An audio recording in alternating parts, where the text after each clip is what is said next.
Boa tarde.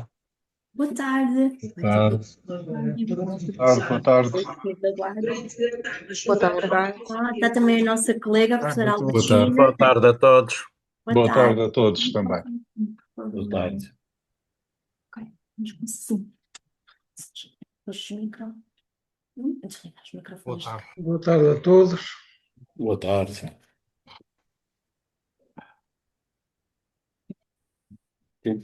Então, boa tarde a todas e todos os colegas que estão a assistir ao webinar organizado pela DRCA, Delegação Regional do Centro e Alentejo da Ordem dos Economistas. Cumprimento os colegas que estão a assistir no auditório da Ordem dos Economistas e também todos os colegas que estão a assistir nas diferentes regiões do país por Zoom. É com muito gosto que hoje apresento o nosso primeiro convidado do ano. Portanto, abrimos com a chave de ouro os webinars da DRCA, o professor António Costa Silva. É conhecido de todas e todas. O professor António Costa Silva é especialista em gestão e planeamento da energia, é professor jubilado do Instituto Superior Técnico e sua formação conta não só com a Escola Nacional, o Instituto Superior Técnico, uma referência na área de engenharia, mas também doutoramento no Imperial College. Para além de académico e de professor, participou em diversos órgãos de gestão de universidades, como o Conselho de Curadores do SCTE, o Conselho Geral da Universidade de Aveiro. Durante a sua carreira foi também gestor, portanto, ligado a várias empresas do setor energético, primeiro no mundo lusófono, que destacaria aqui, mas também participou por projetos no setor da energia um pouco por todo o mundo, na América Latina, na China, no Médio Oriente. É também político conhecido de todos nós. Tivemos o privilégio de ter tido o professor António Costa Silva ter sido o Ministro da Economia e do Mar do 23º Governo Constitucional. Foi também responsável pela visão estratégica do Plano de Recuperação Económica de Portugal após um choque externo que tivemos, que foi a pandemia da Covid, e também a inspiração, portanto, a visão estratégica para o Plano de Recuperação e Resiliência, o PRR, também tendo desempenhado funções de presidência no seu acompanhamento. O professor António Costa e Silva brinda-nos também com várias obras, vários livros, vários artigos, reflexões nas suas várias áreas de especialidade. No final também terminaríamos, sim, na área da geopolítica, da economia, da estratégia, das relações internacionais. E aqui, como o nosso amigo Dr. Hélder de Oliveira refere, não há economia sem cultura e, portanto, o professor António Costa e Silva também é poeta. E, mais uma vez, muito obrigada por ter aceito o convite da DRCA para o primeiro evento. É com grande prazer que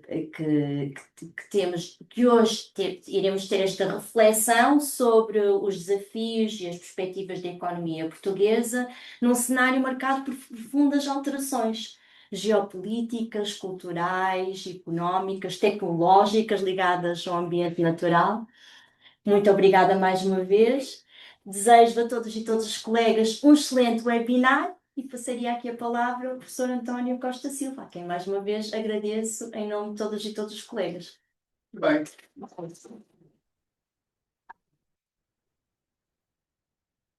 Muito obrigado. Queria agradecer muito o convite ao Hélder e à Ana para estar aqui presente esta tarde. É um grande prazer cumprimentar a assistência que está aqui presencialmente e os que estão a acompanhar-nos online. Nós estamos a atravessar uma situação no mundo que é extremamente difícil.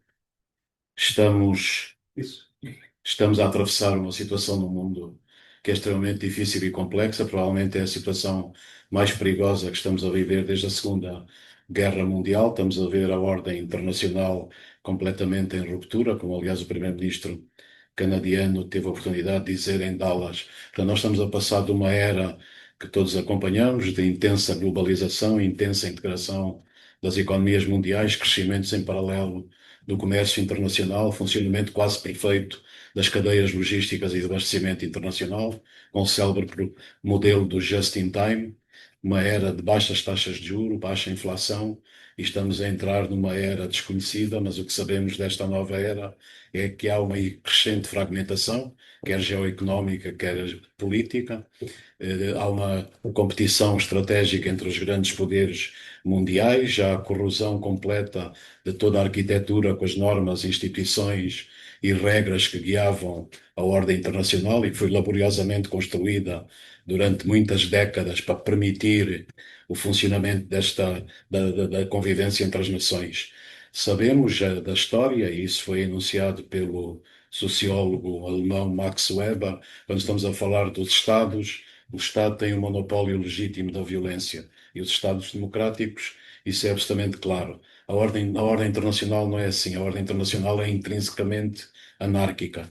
E foi por isso que, sobretudo na Europa, que foi devastada por guerras sucessivas, em 1648 a Europa conseguiu-se encontrar com a chamada Paz de Westfália, que no fundo é a fundação da ordem dos Estados pelos Estados, o reconhecimento do princípio da balança de poder, o reconhecimento dos princípios da igualdade entre as nações e da sua autonomia, o respeito pela integridade territorial. Esse tratado foi renovado em 1717, com a Paz de Utrecht, que sedimentou e consolidou esse sistema. E sempre que a Europa se afastou do modelo de Westfália e do Utrecht, foi sujeita a grandes convulsões. E vimos isso na primeira metade do século XX, que é um ensinamento para aquilo que se está a passar hoje no mundo. Quando os movimentos de extrema-direita, o nacionalismo agressivo, a demonização do outro, o ataque a comunidades, começaram a fraturar as sociedades europeias, ancorado nas crescentes rivalidades entre as potências europeias, nós tivemos duas grandes guerras mundiais. E entre o início da Primeira Guerra Mundial, em 1914, e o fim da Segunda, em 1945, morreram 100 milhões de pessoas na Europa.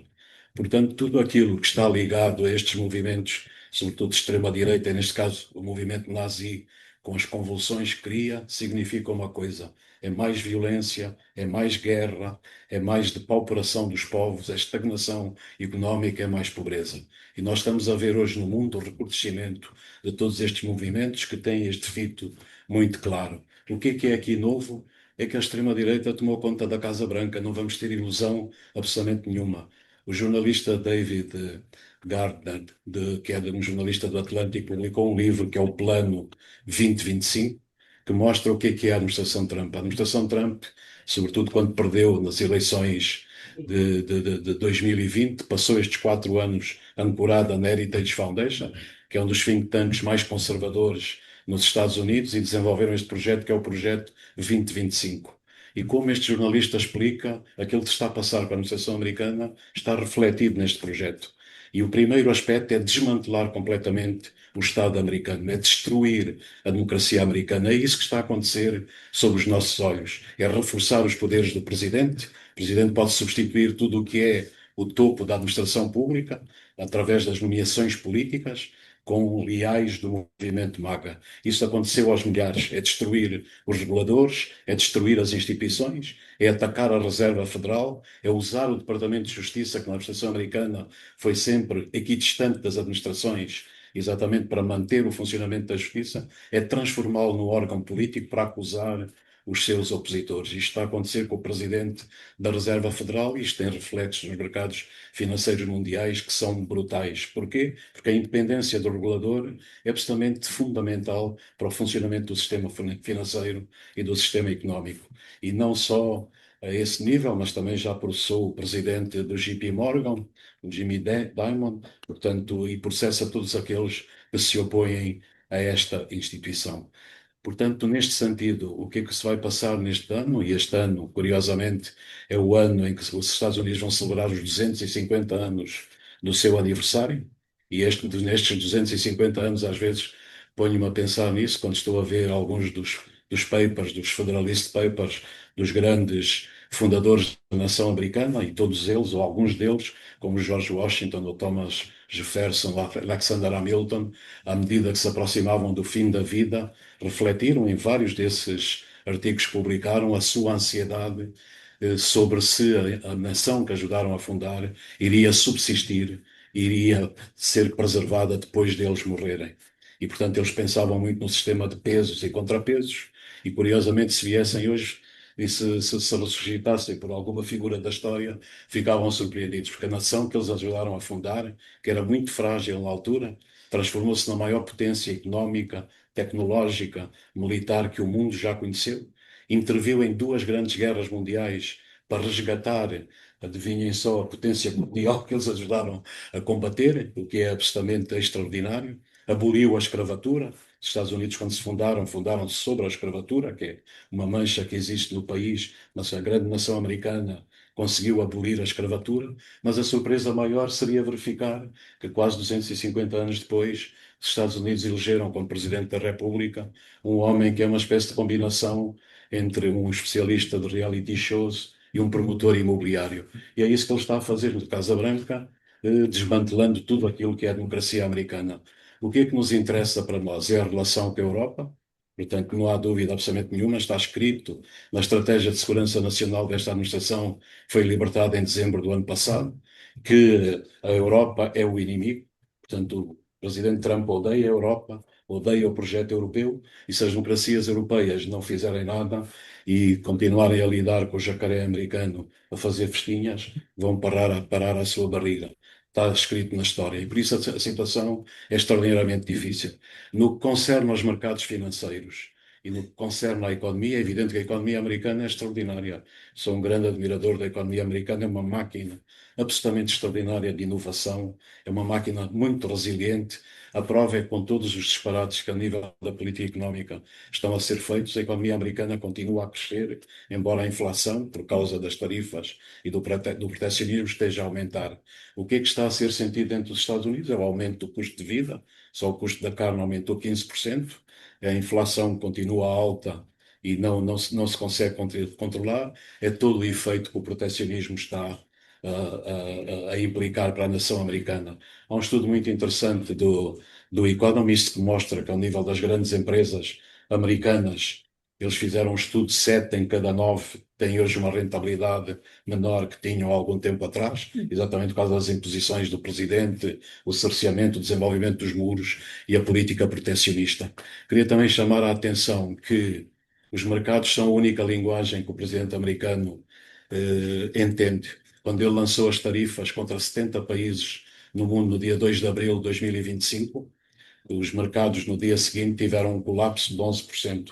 Foi o crash mais elevado, o quarto mais elevado da história, depois dos 24% da sexta-feira de outubro de 1987, os 14% do Covid, dos 13% que houve na crise económica e financeira de 2028. E ele recuou a seguir. O mesmo aconteceu agora com a questão da Groenlândia. Depois de anunciar a intervenção na Groenlândia, na terça-feira da semana passada, só num dia os mercados perderam 1 bilhão de dólares. Mas é o bilhão, nosso bilhão, portanto é uma coisa muito significativa.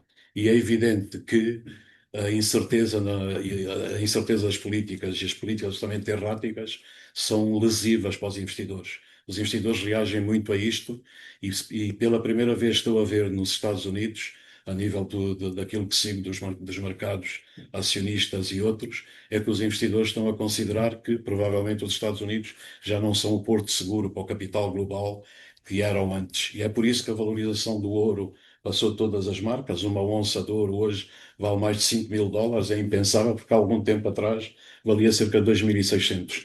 Portanto, está-se a converter num ativo de refúgio e é uma indicação muito clara. O índice VIX, que mede o medo dos mercados e o sentimento dos investidores, também tem tido oscilações brutais.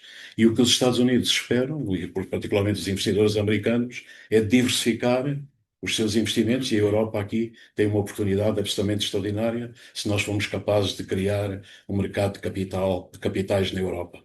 E o mercado de capitais é possível, porquê? Porque a Europa é um dos grandes centros económicos do mundo. Só que a nível da Europa nós perdemos um pouco esta perspectiva. Em 2008, a economia europeia e a economia americana eram praticamente similares ao nível do PIB, do Produto Interno Bruto.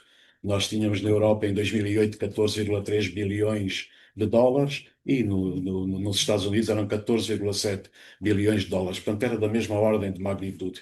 E queria chamar a vossa atenção para isto. Nos 15 anos subsequentes, o PIB europeu passou para 17 bilhões de dólares, o PIB norte-americano no ano passado já chegou aos 31 bilhões de dólares.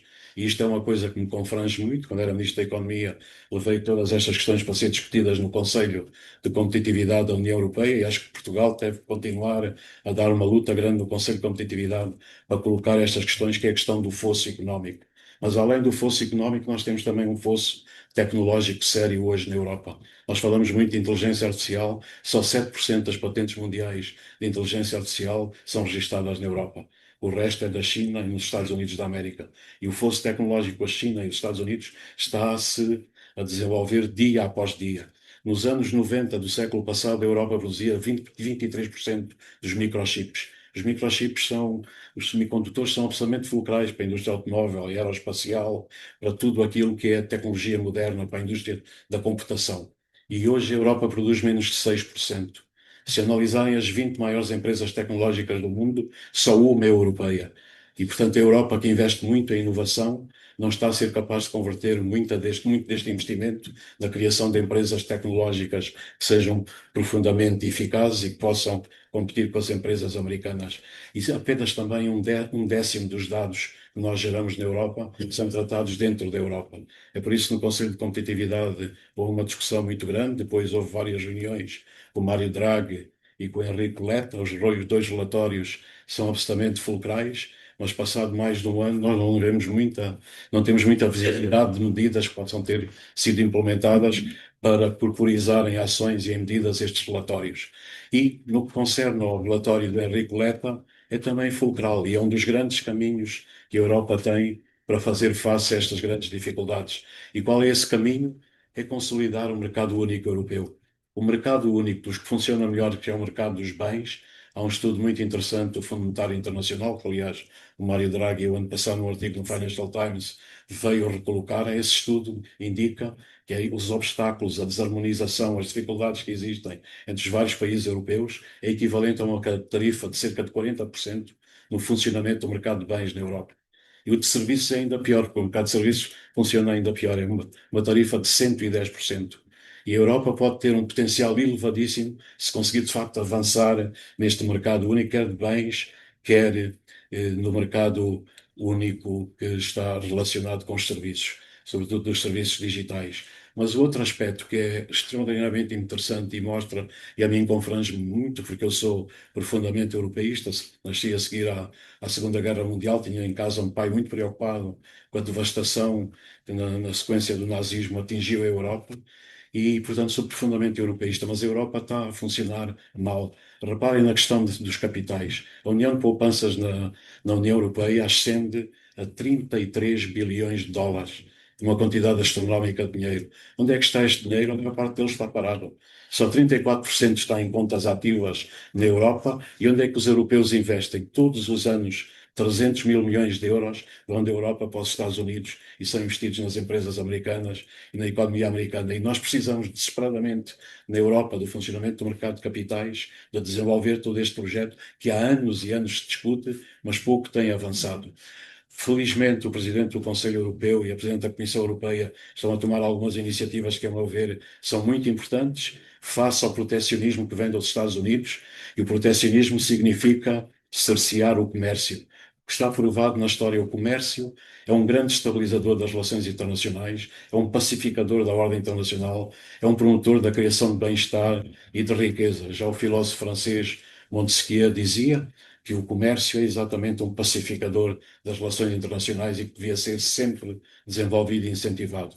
Como isso não está a existir, e há este protecionismo muito grande dos Estados Unidos, o que a Europa deve fazer, a meu ver, trabalhando com as outras grandes democracias, já devíamos ter um grupo de trabalho para toda a ação no hemisfério ocidental, com o Canadá, que é outro país ameaçado, com o México, com o Brasil, com a própria África do Sul, para trabalhar a nível do hemisfério ocidental, e depois com a Índia e com os outros países asiáticos, a própria China, a Coreia do Sul. Todos esses países têm que ser desenvolvidos e trabalhados pela Europa com grandes acordos comerciais. Felizmente, os líderes europeus desenvolveram o acordo do Mercosul, que há 25 anos está a ser negociado, mas, surpresa das surpresas, quando chega ao Parlamento Europeu é chumbado pelos grupos extremistas que estão interessados apenas numa coisa que é destruir a Europa. E, portanto, é um grande mercado, são 700 milhões de consumidores que pode projetar o comércio europeu e colmatar as deficiências que vêm de não exportarmos agora tanto como antes para os Estados Unidos da América. O outro grande acordo foi anunciado com a Índia. O Presidente do Conselho Europeu esteve na Índia com o Presidente da Comissão no dia 26 de janeiro. É um acordo que é já conhecido como a mãe de todos os acordos.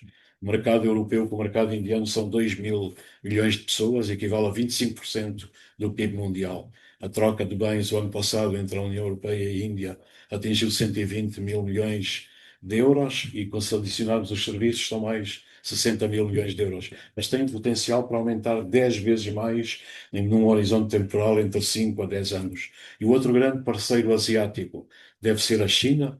É uma pena que na reunião que os líderes europeus fizeram com o presidente Xi Jinping, creio que em julho do ano passado, não tenha saído nada de substancial. A China está interessada em defender as relações comerciais, em desenvolver essas relações, em estabilizar o comércio internacional. E a China é exatamente uma das grandes portas para o desenvolvimento, sobretudo das empresas europeias e também das empresas portuguesas. Eu, em abril do ano passado, tive a oportunidade de estar em Hong Kong e em Macau. Convidaram para participar num debate sobre geopolítica com um professor chinês e um professor norte-americano, e dei-me conta que o presidente Xi Jinping tinha visitado Macau exatamente no dia 22 de dezembro de 2024, e ele anunciou que Macau era a grande porta de entrada na China, para desenvolver a colaboração com a China, do mundo lusófono. E dei nota ao ministro atual dos Negócios Estrangeiros para ver se essa oportunidade se agarra e não se perde. E porquê? Porque ele anunciou que a região da Grande Bacia é exatamente uma das plataformas em que pode haver essa intervenção. E essa grande região significa 12, a região da Grande Baía, desculpa, a Grande Baía são 12,5% do PIB chinês e é extremamente importante agarrarmos a esta oportunidade. Como é que neste contexto todo fica Portugal? Portugal tem tido o seu desenvolvimento. A economia portuguesa é uma economia também resiliente, que já resistiu a vários choques. É evidente que foi altamente lesada na crise do Covid, como todas as economias mundiais. Durante grande parte deste século, o crescimento da economia portuguesa foi completamente anémico, na ordem de 0,7%, mas nós temos tido crescimentos nos últimos anos significativos. Em 2022, que foi o primeiro ano que estive no governo, o crescimento da economia foi cerca de 7%. Há aqui um efeito de base ainda relativo ao Covid, mas há também uma contribuição grande da procura externa líquida. E esse 7% é o maior crescimento da economia portuguesa desde 1987. No ano seguinte cresceu 3,1%, também acima da média europeia. Em 2024 cresceu 1,9%. O Banco de Portugal diz que 2025 será à volta de 1,9%. O Banco de Portugal projeta para este ano 2,2% e depois retornamos à cepa torta a 1,7% para o ano seguinte. E porquê que isto existe e é aquilo que nós temos que discutir? Quando o Primeiro-Ministro me pediu em 2020 para preparar a visão estratégica para o plano de recuperação e resiliência, tentei trabalhar em vários vetores. Atenção, às vezes as pessoas criticam muito isso e esquecem-se que isso foi no auge da pandemia. Ele pediu no dia 20 de abril de 2020 para ser apresentado cerca de 3 meses depois o plano à Comissão Europeia. Fiz o que era possível naquela altura, com o país fechado, contratei múltiplas entidades, empresários, associações empresariais, muitos economistas, cerca de 130 entidades foram contatadas. E havia alguns pilares que para mim eram fulcrais, foram refletidos na visão estratégica e depois no plano de recuperação e resiliência. E um desses pilares é a aposta na educação, na qualificação e nas competências. É a aposta mais importante que o país pode fazer. Aliás, quando estava no governo, pedimos à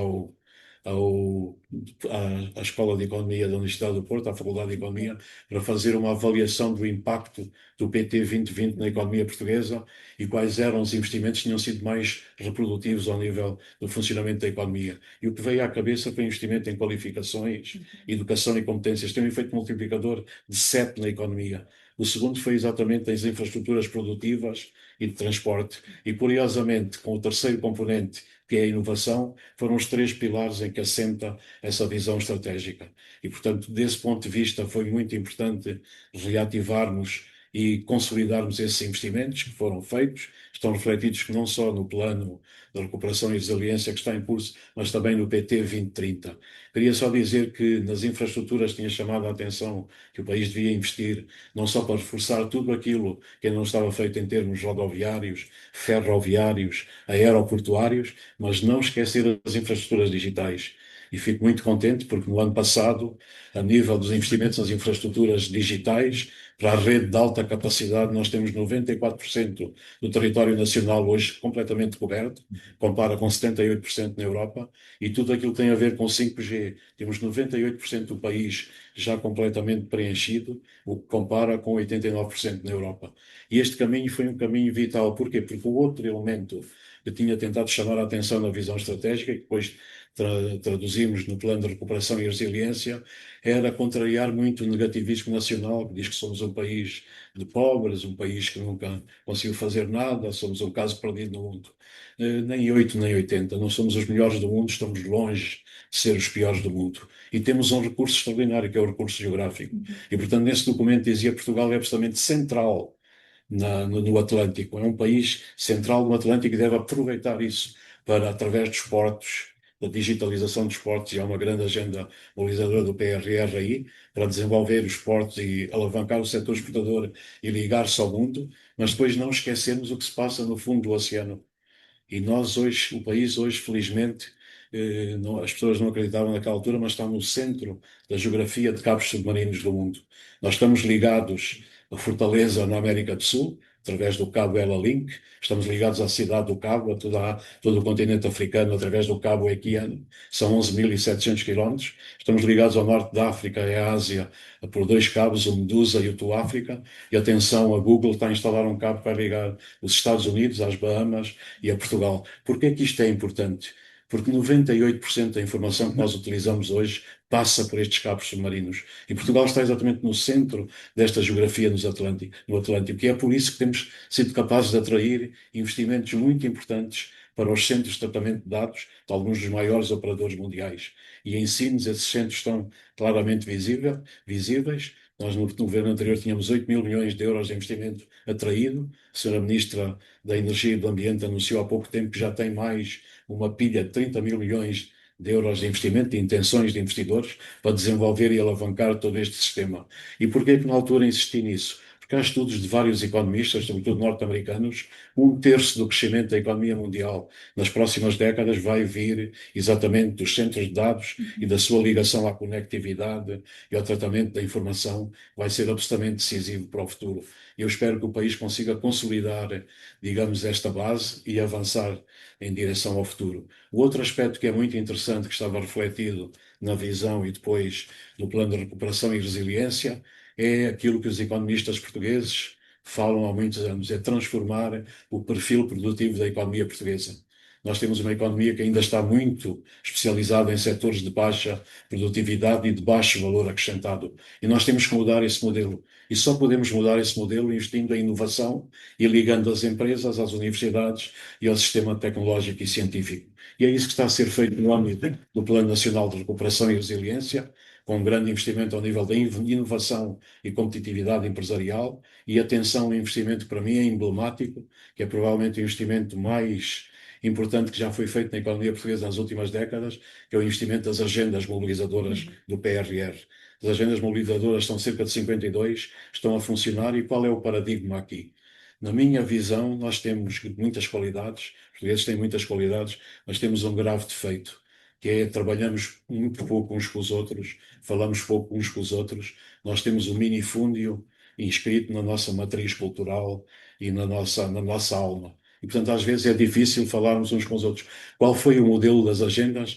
É derrotar este paradigma. Por as empresas, e sobretudo são grandes empresas, são líderes destes consórcios. As agendas mobilizadoras não são mais de consórcios, nos vários setores da economia nacional, tem uma grande empresa que dirige, com outras empresas e com o sistema científico e tecnológico associado.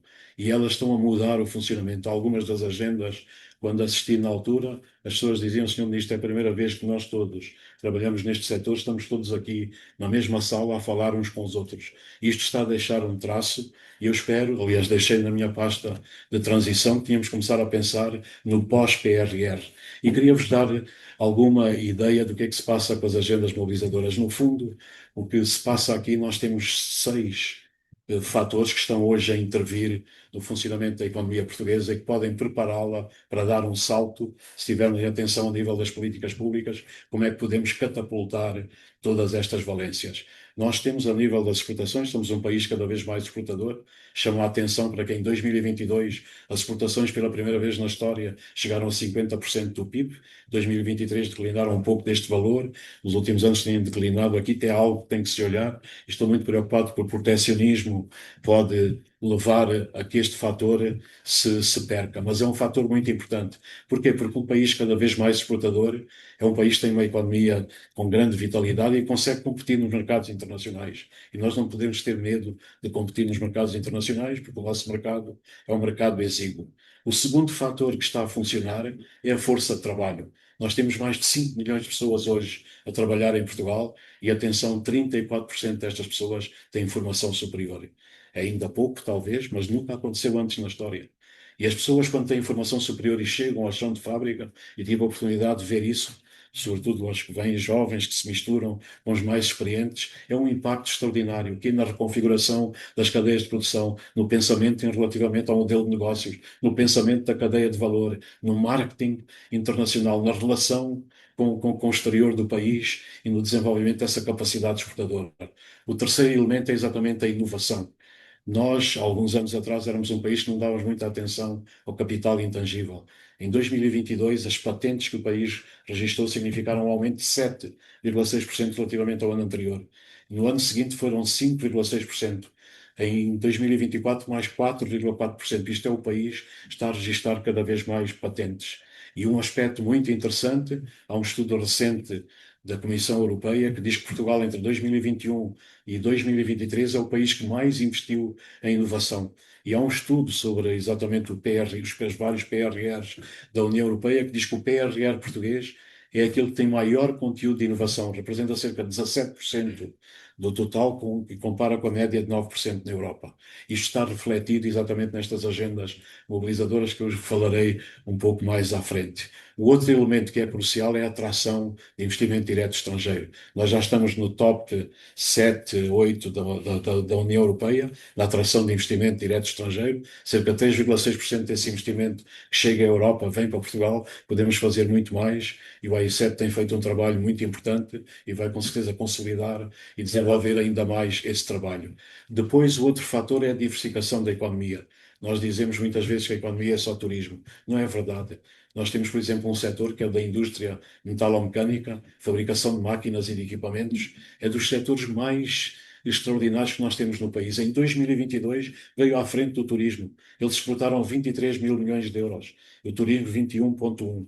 E depois temos outro setor que é o dos componentes para a indústria automóvel. Cresce 3 a 4% ao ano, quando noutros países da Europa está em recessão. É um setor absolutamente vital, tem todo o tipo de componentes. Vocês não têm hoje um carro que circule no espaço europeu, não tenha pelo menos um componente produzido em Portugal, e tem também uma grande agenda mobilizadora para redinamizar e reconfigurar este setor, que é fulcral para o futuro. Temos depois também o setor agroalimentar, é dos que cresce mais, é extraordinário ao nível de alguns exemplos que também vou dar com as agendas mobilizadoras das fazendas digitais, a digitalização dos processos, a utilização da informação para configurar toda a cadeia produtiva na agricultura, a introdução da economia circular, muita coisa que se está a passar aí.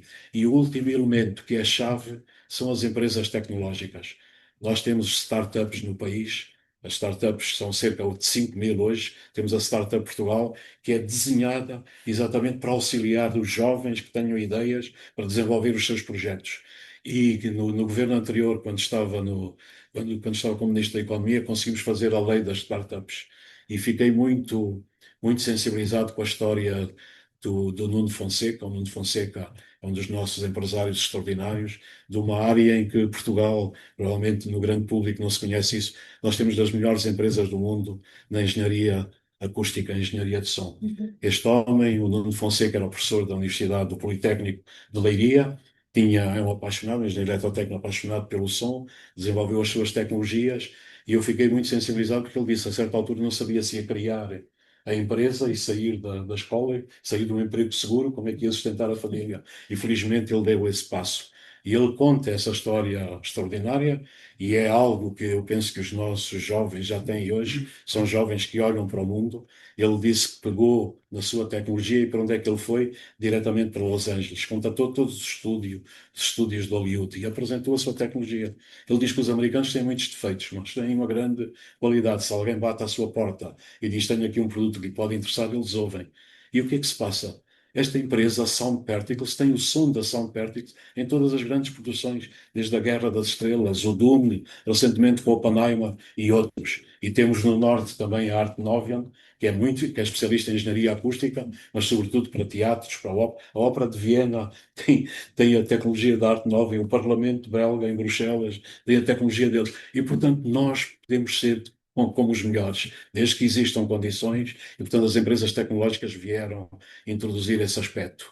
Para finalizar, queria dar só alguns exemplos daquilo que o país tem hoje em desenvolvimento ao nível das grandes agendas mobilizadoras do PRR. Há uma grande agenda que é a Produto Tech, que é liderada pela Colep, exatamente desenhada para a indústria metalomecânica. Nós já temos uma indústria metalomecânica, fabricação de máquinas e equipamentos que é muito competitiva, mas esta agenda, que reúne múltiplas empresas, é exatamente para digitalizar os processos, configurar as cadeias produtivas, olhar para os mercados e, sobretudo, olhar para as cadeias de valor. Como é que o país pode subir ao nível das cadeias de valor e produzir produtos que sejam de valor acrescentado, cada vez mais de valor acrescentado. Depois, na área dos componentes, tem uma agenda da Paulbit. O que é que eles estão a fazer? Que é setor para componentes para a indústria automóvel, quer reconfigurar isso, porque eles trabalham com componentes, podem para a indústria automóvel clássica, mas também para a mobilidade elétrica, enfim, para as ciências da saúde, para a aeronáutica, podem criar componentes. E eles são muito poderosos nessa área.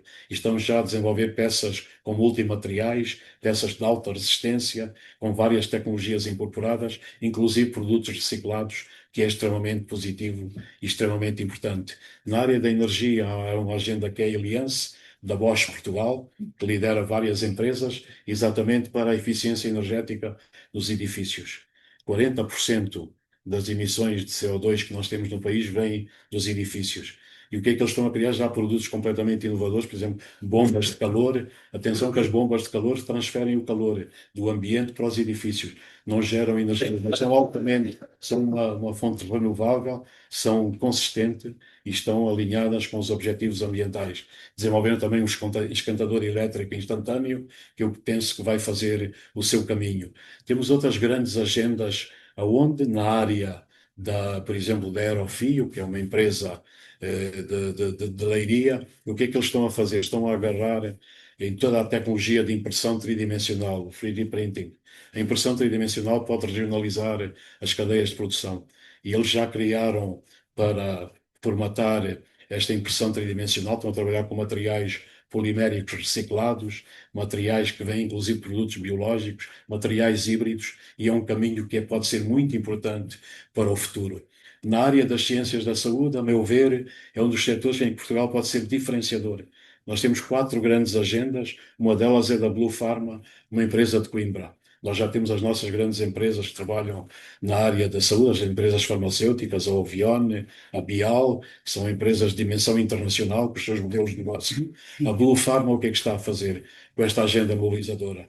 É desenvolver a nova geração de produtos para terapias cancerígenas, baseados em que eles estão a olhar para moléculas pequenas, para peptídeos, para ácidos nucleicos, e estão a desenvolver esta nova geração de produtos. Colaboram muito com as empresas americanas, vão com certeza projetar o seu valor e a sua cadeia de valor no espaço internacional. Temos uma outra empresa aqui da zona de Lisboa, que é a Tecnofage. A Tecnofage foi considerada em 2023 pela revista The Economist, que é das mais influentes do mundo, como uma das empresas mais promissoras na sua área. E qual é a área? É a dos biofármacos.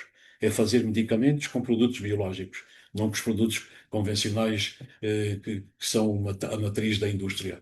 E eles foram considerados dessa forma, eles já criaram alguns dos produtos biológicos extraordinários dos biofármacos, inclusive para curar o pé diabético, que eu tive a oportunidade de ver e que é absolutamente extraordinário. Há uma outra agenda que me parece com grande potencial, que é o Health for Portugal.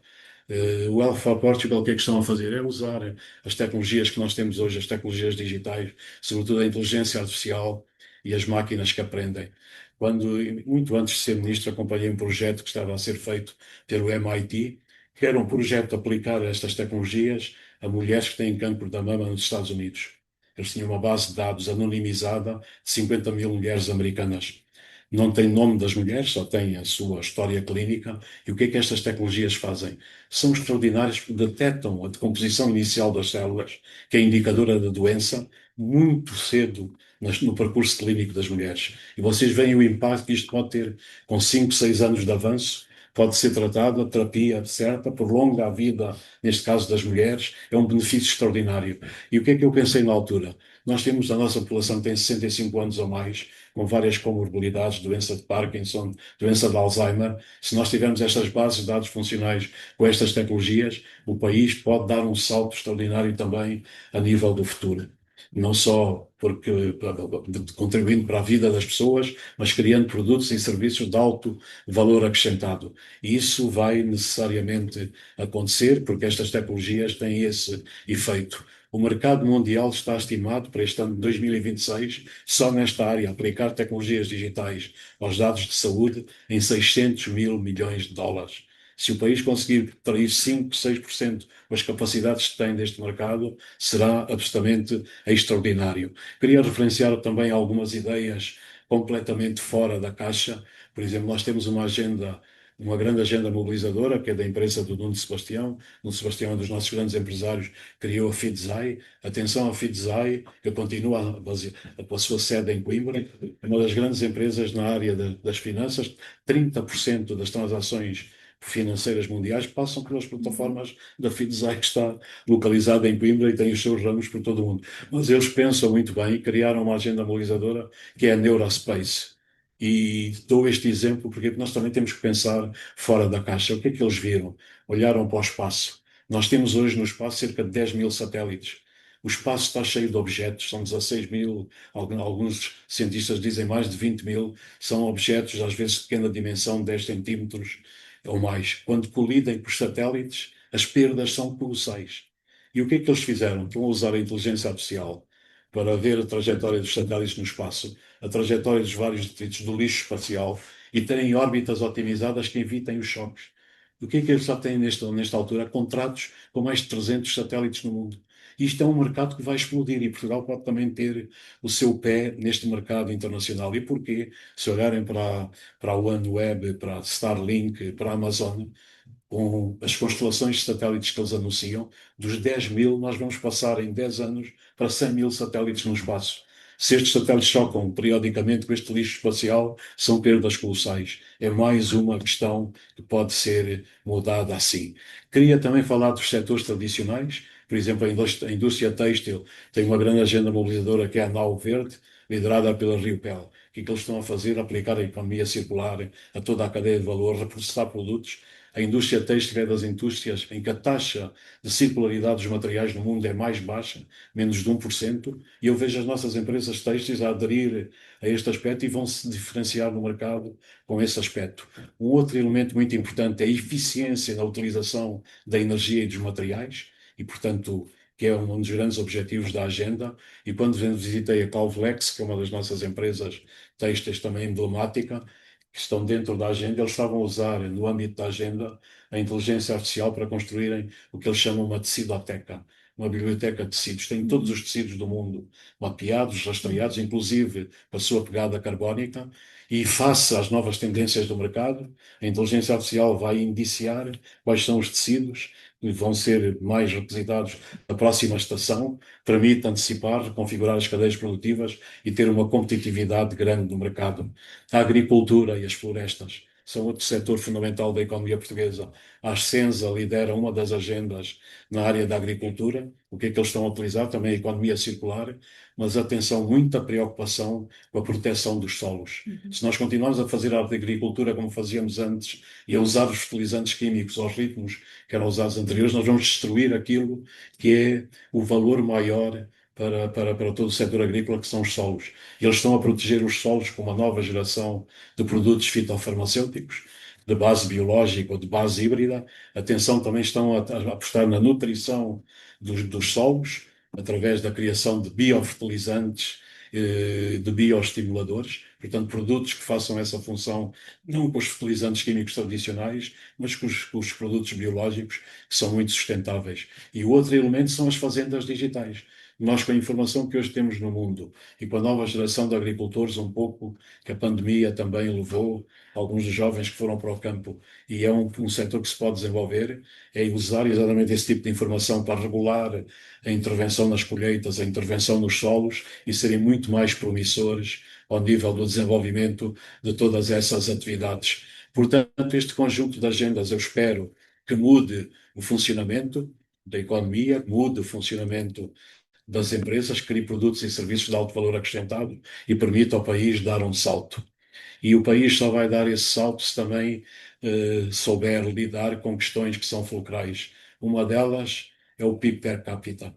Quando estava no Ministério da Economia, era um dos indicadores a que olhava com muita atenção. E o que é que se passa? Nós, em termos de PIB per capita, em 2022 foi o primeiro ano que estive no Ministério, era cerca de 75% da média europeia. Passou para 79% no fim desse ano, no ano seguinte foi de 79% para 82%. Nós estamos a fazer um caminho, mas ainda é muito pouco. 82% significa que estamos 18% abaixo da média europeia. Não é do topo da Europa, é da média europeia. Portanto, o PIB per capita, como é que ele se pode aumentar? É aumentando a produtividade, é aumentando o investimento, a tecnologia, o conhecimento, é aumentando a capacidade do país de fabricar produtos e serviços de alto valor acrescentado. Isso é possível, mas é necessário consolidar. E o outro aspecto muito, muito importante é a produtividade. A produtividade por hora trabalhada em Portugal é uma das coisas que me deixava muito triste e continua a deixar triste. É cerca de 71% da média europeia. Isto compara com 84% em Espanha e, atenção, 98% em Itália. Nós estamos ainda muito abaixo da média europeia. O que é preciso fazer aqui? É apostar mais na educação e nas qualificações, é apostar muito mais na capacitação em termos de gestão, de organização, e está ligado umbilicalmente a outro fator, que é a escala. Se nós olharmos para o nosso tecido empresarial, nós dizemos que somos um país de pequenas e médias empresas. Não somos. Somos um país de microempresas. 96% das empresas em Portugal têm menos de 10 trabalhadores. E, portanto, só 3% ou 3,6% são pequenas e médias empresas. E só 0,1% são grandes empresas. E eu sou das pessoas que, contra aquilo que existe muitas vezes no espaço público em Portugal, em certos grupos no Parlamento português, que hostilizam continuamente as empresas são o fator absolutamente indispensável para o país dar um salto. E, sobretudo, as grandes empresas. E há um clima de certa hostilidade em relação às grandes empresas em Portugal. Eu lembro, quando era Ministro da Economia, ser um empresário, um dos nossos grandes empresários, ter vindo falar comigo e dizer e partilhar, olha, Sr. Ministro, ia partilhar a minha angústia. A minha empresa este ano, ou o ano passado, teve uns resultados que foram os melhores da história. Estou com medo de divulgar os lucros. No dia em que divulgar, cai-me tudo em cima. E eu tentei convencê-lo que não era bem assim, mas depois fiquei pensando, que país é que nós estamos a construir? Que país é que estamos a construir? Se os empresários têm medo, receio na praça pública de expor aquilo que de melhor fizeram, não pode ser. E nós temos que lutar e mudar este paradigma, porque ele está umbilicalmente errado. O problema não é das empresas, não é da criação da riqueza, da criação de valor. Depois podemos discutir a distribuição da riqueza e aí o país tem que fazer o caminho, porque é um país ainda muito desigual. Mas criar mais riqueza deve ser o objetivo fundamental e é para isso que nós devemos contribuir. E, portanto, eu penso que se nós aliarmos a isso aquilo que também é vital, que é transformar a administração pública portuguesa. Atenção que na administração pública portuguesa nós temos organismos excelentes, quadros excelentes, mas muitos deles têm receio. O medo campeia hoje na administração pública portuguesa por causa do escrutínio público muito profundo que existe. E nós temos uma administração que é orientada para parceiros. Se as empresas submetem um projeto, cada um dos organismos dá o seu parecer e depois ninguém decide. E eu, quando disse isto em público, o professor Fausto Quadros telefonou-me e disse: Sr. Ministro, eu fiz a revisão do Código Administrativo em 2015 e introduzi lá uma coisa, uma figura que é a Conferência Deliberativa, para impor exatamente que os vários organismos reúnam e deliberem. Mas, infelizmente, a Conferência Deliberativa é preciso muito a ela funcionar. É por isso que também no Plano de Recuperação e Resiliência está um grande pacote que é para a digitalização da administração pública e outro para a digitalização das empresas. Nós também não vamos conseguir desenvolver a economia se nós tivermos um Estado mais ágil, mais capaz de responder, mais próximo do tecido empresarial e das empresas, fiscalizando a observância da lei que é fulcral, não podemos aí ter qualquer transigência, mas sendo muito mais rápidos e céleres na resposta. Se nós conseguirmos isso, talvez o país faça o seu percurso. E finalmente, é o último ponto, e não vos vou amassar mais, é a questão do território. Deixa-me também muito preocupado e muito triste. E tentei desenvolver uma luta no seguinte sentido. Nós temos um território que, como todos sabemos, é muito litoralizado. Nós temos na faixa litoral concentrado 75% do PIB português e 80% da população. O país nunca se vai desenvolver nem dará um salto se nós não descentralizarmos o crescimento nas outras áreas do território. E isso é hoje uma das minhas tarefas, que as associações empresariais ao longo de todo o país têm-me convidado. Ainda recentemente estive em Santarém, já estive na Beira Baixa, já estive no norte do país. O que é preciso fazer ao nível da estratégia das várias regiões para olharem para as suas valências, mapearem e desenvolverem uma estratégia para o futuro. Isso é fulcral. E o nosso país, por exemplo, compara-se com Espanha. Nós só temos 6,6% do PIB português que é investido a nível local e a nível das regiões. Em Espanha é quase 17%. Portanto, é quase 6 vezes mais. E nós temos este drama do país que continua muito centralizado, quando o país está a ser profundamente afetado pelas alterações climáticas. É uma área que acompanho muito e que me preocupa. Nós, com o aquecimento incontornável que está a existir dos oceanos, os oceanos estão em expansão térmica. E o que é que se passa? Todo o sistema litoral português comportava-se do ponto de vista geodinâmico naquilo que é chamado sistema regressivo. Significa que a linha da costa tinha tendência mais ou menos para estabilizar e para não ser comida, digamos assim, pelo oceano. No fim da última década do século passado, o sistema regressivo passou a transgressivo.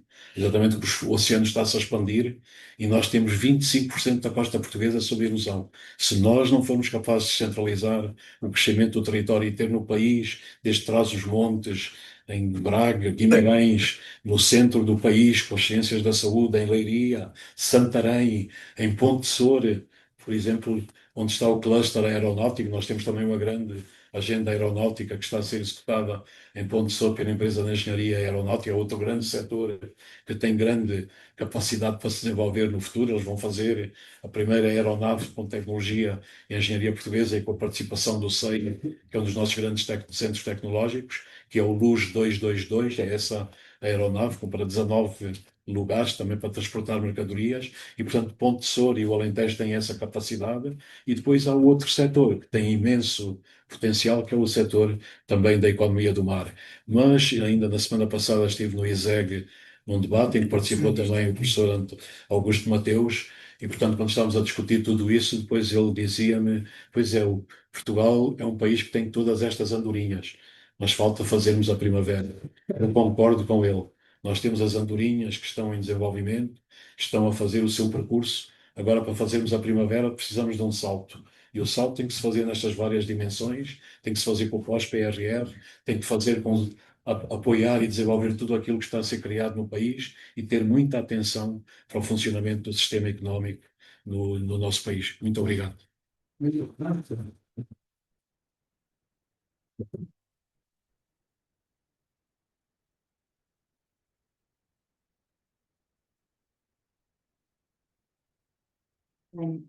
Em nome da DRCA e todos os colegas que estão a assistir no auditório da sede da Ordem dos Economistas e através do Zoom, agradeço a sempre brilhante exposição do professor António Costa Silva, Obrigado. que abordou aqui aspectos muito importantes. Primeiro, geopolíticos, onde é que está o centro de gravidade económica e, no fundo, a ligação entre os Estados Unidos, a China e a Europa, reforçando, eu julgo de forma muito importante, cada país na Europa é pequeno. Nós aparecemos no mapa mundo e um bloco porque estamos integrados.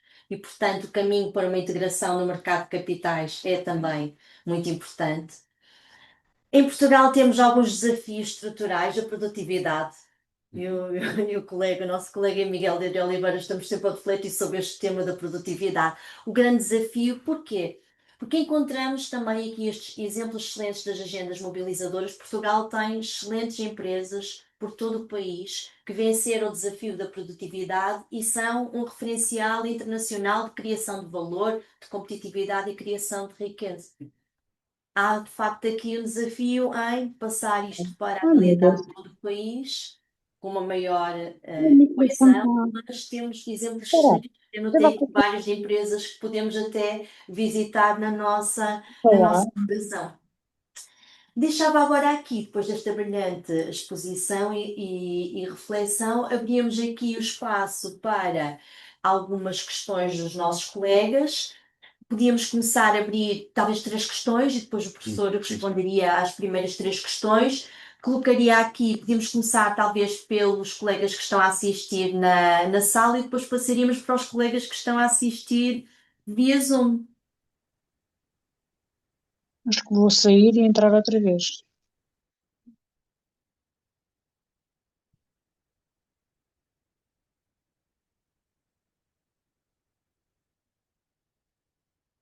Alguém tem cálculo da saída do Ildar?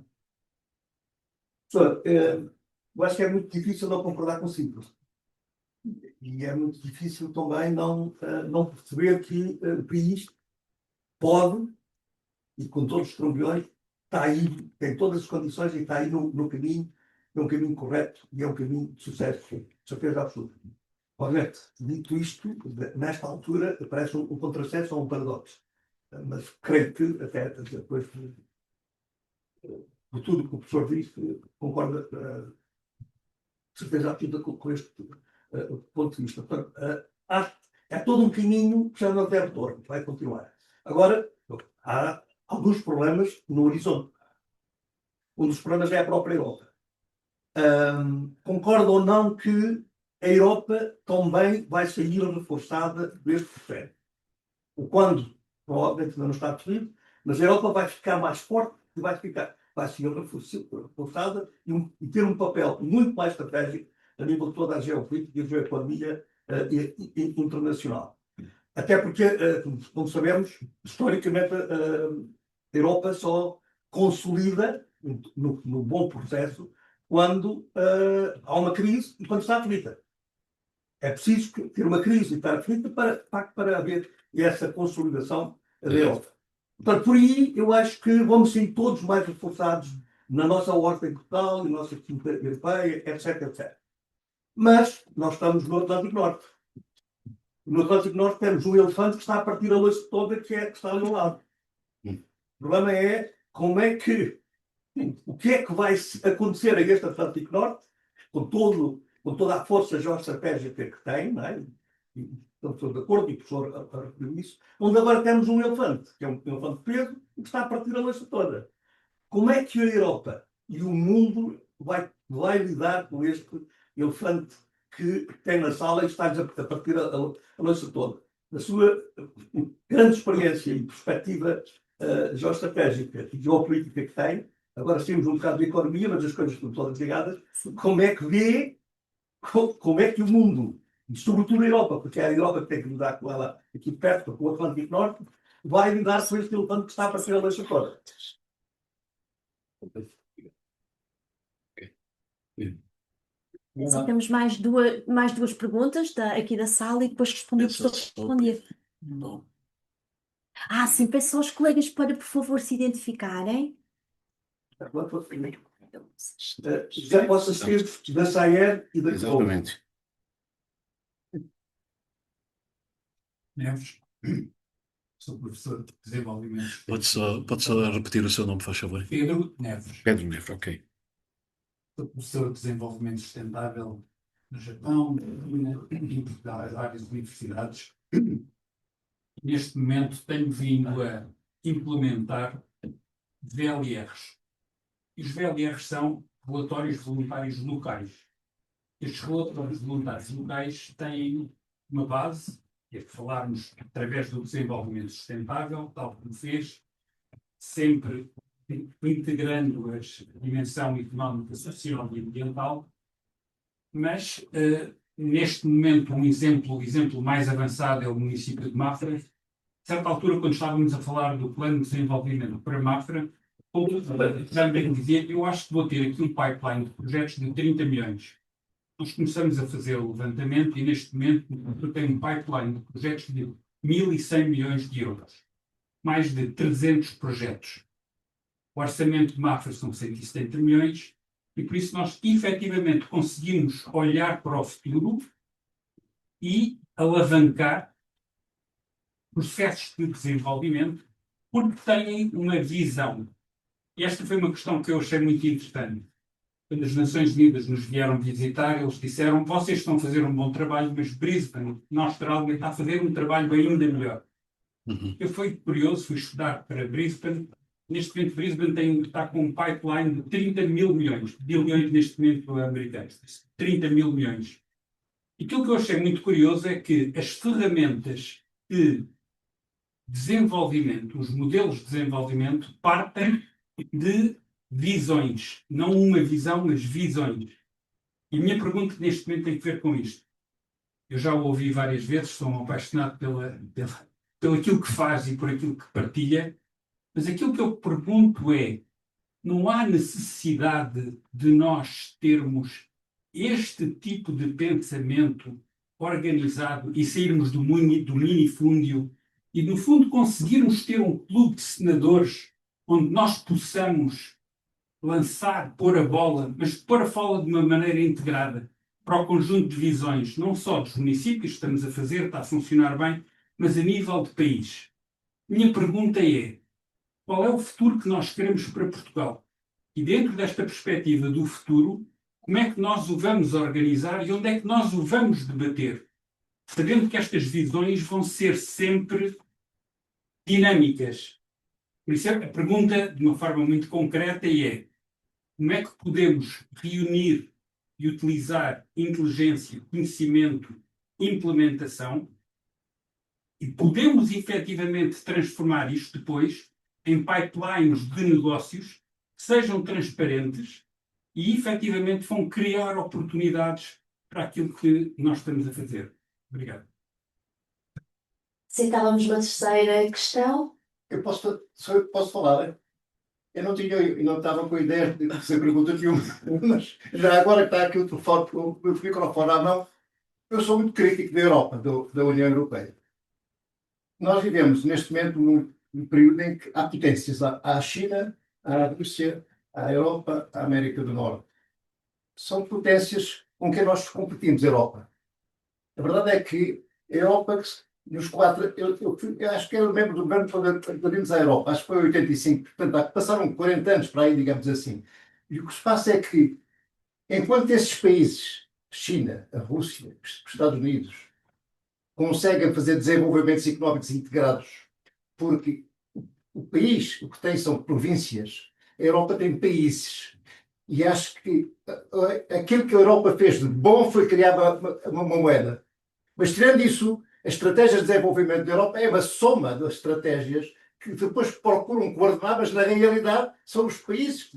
São os países. E, portanto, não são províncias. Falta a integração económica. Portanto, acho que a grande debilidade da Europa, a grande dificuldade da Europa tem em competir com essas potências é exatamente a dificuldade em integrar a economia da europeia ao máximo e procurando integrá-la em termos de desenvolvimento e não em termos de coordenação do país e depois atuar politicamente, porque grande parte da Europa, a intervenção da Europa é basicamente política e não económica. Isto é uma opinião crítica, mas evidentemente se calhar não é fácil de responder. Não sei quem. Obrigada. Eu acrescentava que é ideológica. Pouco transacional.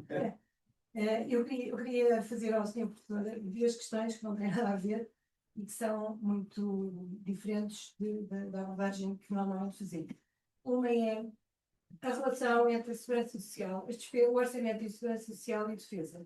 Eu ontem estive a assistir a uma conferência do Kiel Institute, tinha professores alemães e professores chineses, e estiveram a analisar o orçamento da Alemanha 2030, a despesa em defesa e em segurança social é praticamente a mesma. E depois há um estudo sobre quanto é que se acrescenta em rendimento, quanto se acrescenta um determinado nível de dólares em defesa. Eu acho que em Portugal não há nenhuma conversa sobre isto e é um ponto onde acho que temos que todos coletivamente começar a raciocinar para não olharmos para estas decisões que vão invariavelmente surgir. Vamos ter que aumentar o orçamento da defesa, pelo menos para 2,5%, mas com certeza para mais. Esse é o primeiro ponto. O outro, que é uma questão de funcionamento. Nós vimos professores brilhantes, como o senhor professor, que eu conheço já há um bom par de anos e que aprecio muito, fazerem os diagnósticos brilhantes. Mas depois não vemos a concretização. Há uma espécie de gap entre o que se pensa e o que se faz. E como é que se aproveitam as oportunidades? O senhor professor falou de umas oportunidades que eu conheço relativamente bem, que é a área da Grande Baía de Macau. Acabei de receber, ver há bocadinho, até mandei a algumas das pessoas aqui a informação que o China Development Bank criou agora obrigações de dívida em Macau para investimentos nos países de língua portuguesa, no mundo lusófono. O que é que acontece com estas informações? Se eu mandar isto a um grupo de economia, o que é que ele faz? Chama um grupo de empresários e diz: olha, meus amigos, vai-se passar isto, como é que a estratégia portuguesa pode funcionar? E vocês têm agenda em Angola para trabalhar connosco, e em Moçambique, e em Santo Tomé, e fazemos os projetos e vamos lá, ou não? Ou diz: olha que interessante, e põe numa gaveta. Porque isto não funciona? Tem que haver uma reflexão sobre a nossa inoperacionalidade em termos administrativos e estratégicos. Quer dizer, a máquina do Estado vive ocupada em gestão corrente. A AIMA não funciona. Mas não há modelos informáticos no mundo para resolver isto, para apressar isto. A saúde, pois é, aquela confusão toda, as pessoas vão para o hospital, estão horas à espera. Mas isto não tem programação, não tem inteligência artificial para facilitar isto. Quer dizer, nós estamos sempre a ver as coisas bem, mas depois é difícil. E como o senhor professor tem essa experiência fantástica no governo e também na privada, gostava imenso de ouvir as suas reflexões sobre isso. Obrigada. Obrigado. Ok. Sim, muito obrigada aos quatro colegas pelas excelentes questões. Passávamos agora novamente a palavra ao nosso orador, o professor António Costa Silva. Não há perguntas. Vamos responder quatro? Sim, já são muitas. E depois voltamos outra vez e Ok. recolhemos as perguntas da plateia. Sim, sim. Penso que me estão a ouvir. Portanto, a primeira pergunta é do Dr. José Poços Esteves, da SAER. Portanto, colocou uma questão muito importante sobre a Europa e o futuro da Europa e como é que a Europa depois pode ter sucesso. Eu acho que concordo inteiramente consigo. A Europa sempre se fez com as crises. Cada crise leva a Europa a superar-se e depois a responder. Foi assim no passado. Vamos ver o que é que acontece hoje. Mas a questão central que colocou é como é que vamos lidar com o elefante, não é? Que está do outro lado do Atlântico. Eu estive a pensar um pouco nisso por causa desta crise da Groenlândia e acho que pela primeira vez os líderes europeus e os Estados-membros adotaram duas atitudes que me parecem muito importantes e podem ser significativas para o futuro. Há um, há um economista que é muito interessante que teve trabalhos, eu penso que ele chama Thomas Schelling, não sei se já ouviram falar. Ele é um economista norte-americano que fez trabalhos exatamente no auge da Guerra Fria sobre o que é que os países deviam fazer para lidar uns com os outros.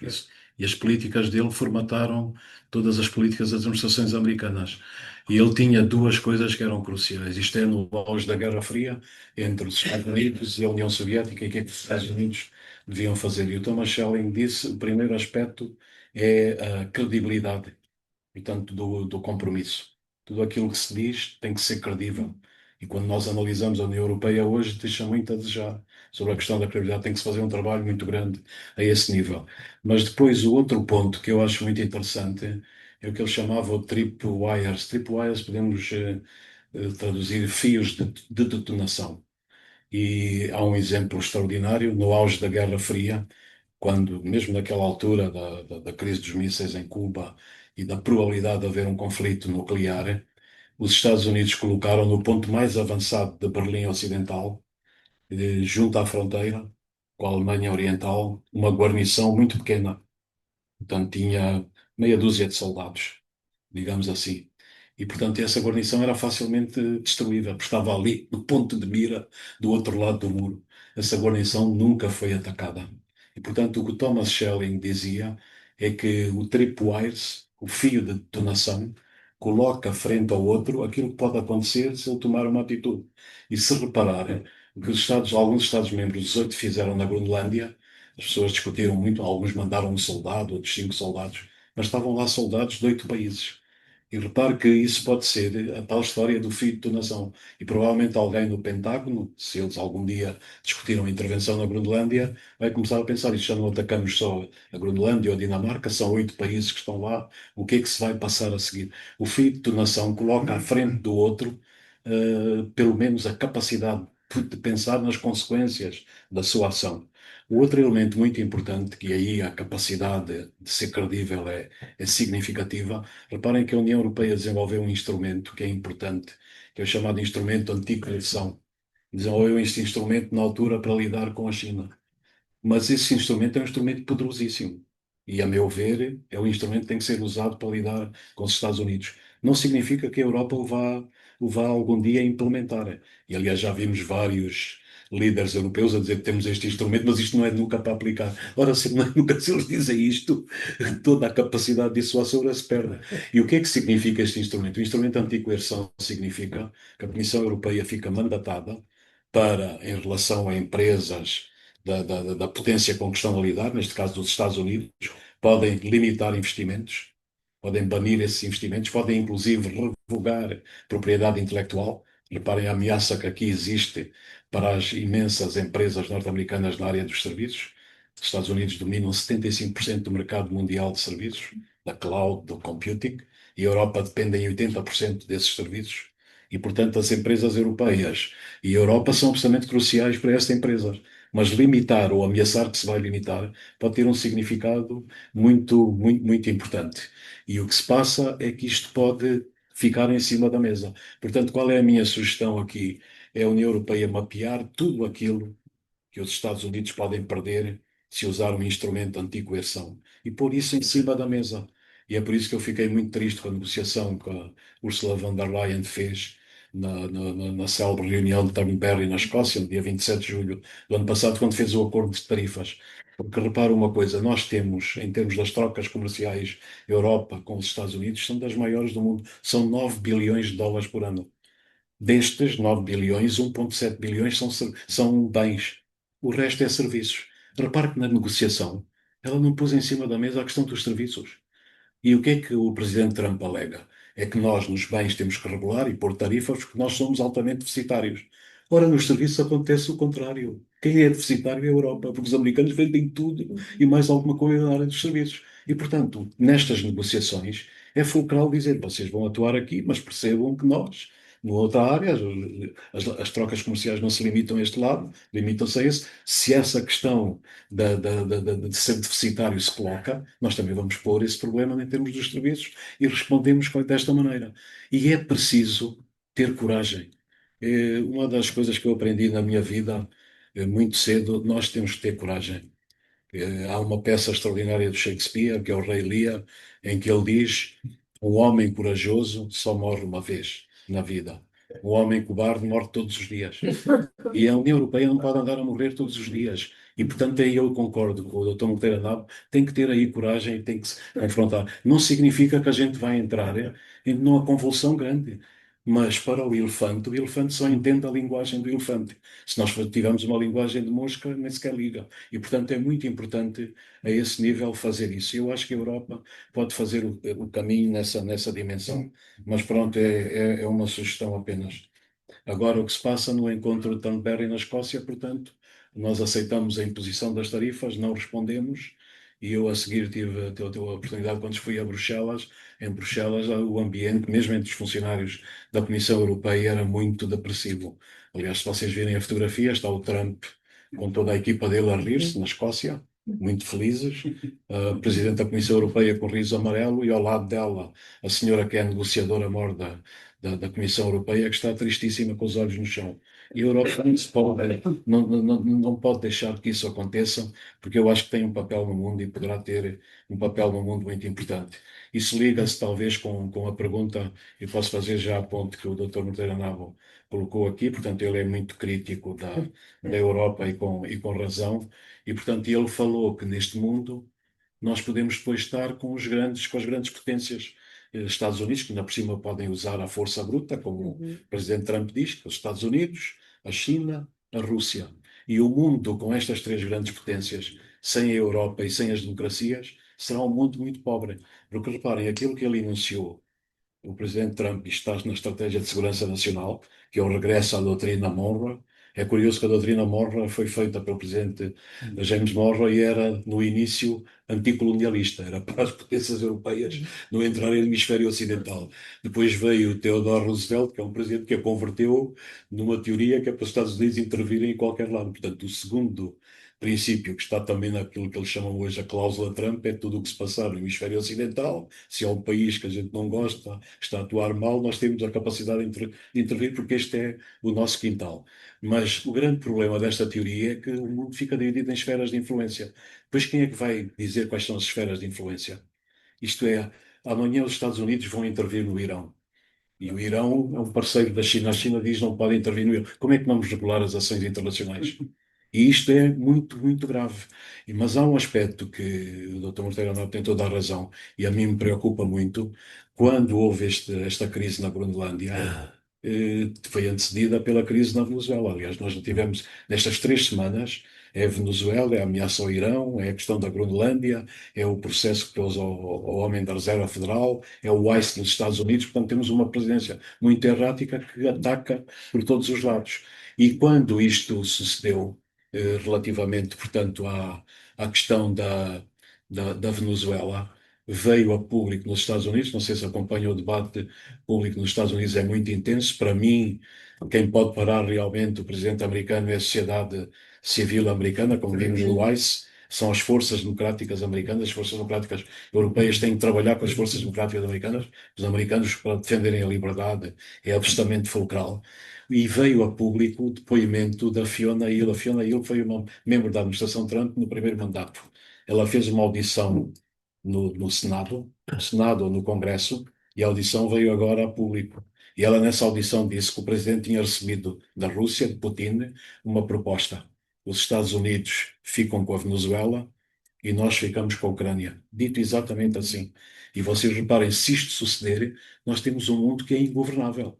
E, portanto, destas três grandes potências, provavelmente o presidente da China, o presidente chinês, que a China pensa a longo prazo, é aquele que poderá, de certa maneira, regular se o mundo ficar tripartido. E a Europa não pode deixar que isso aconteça.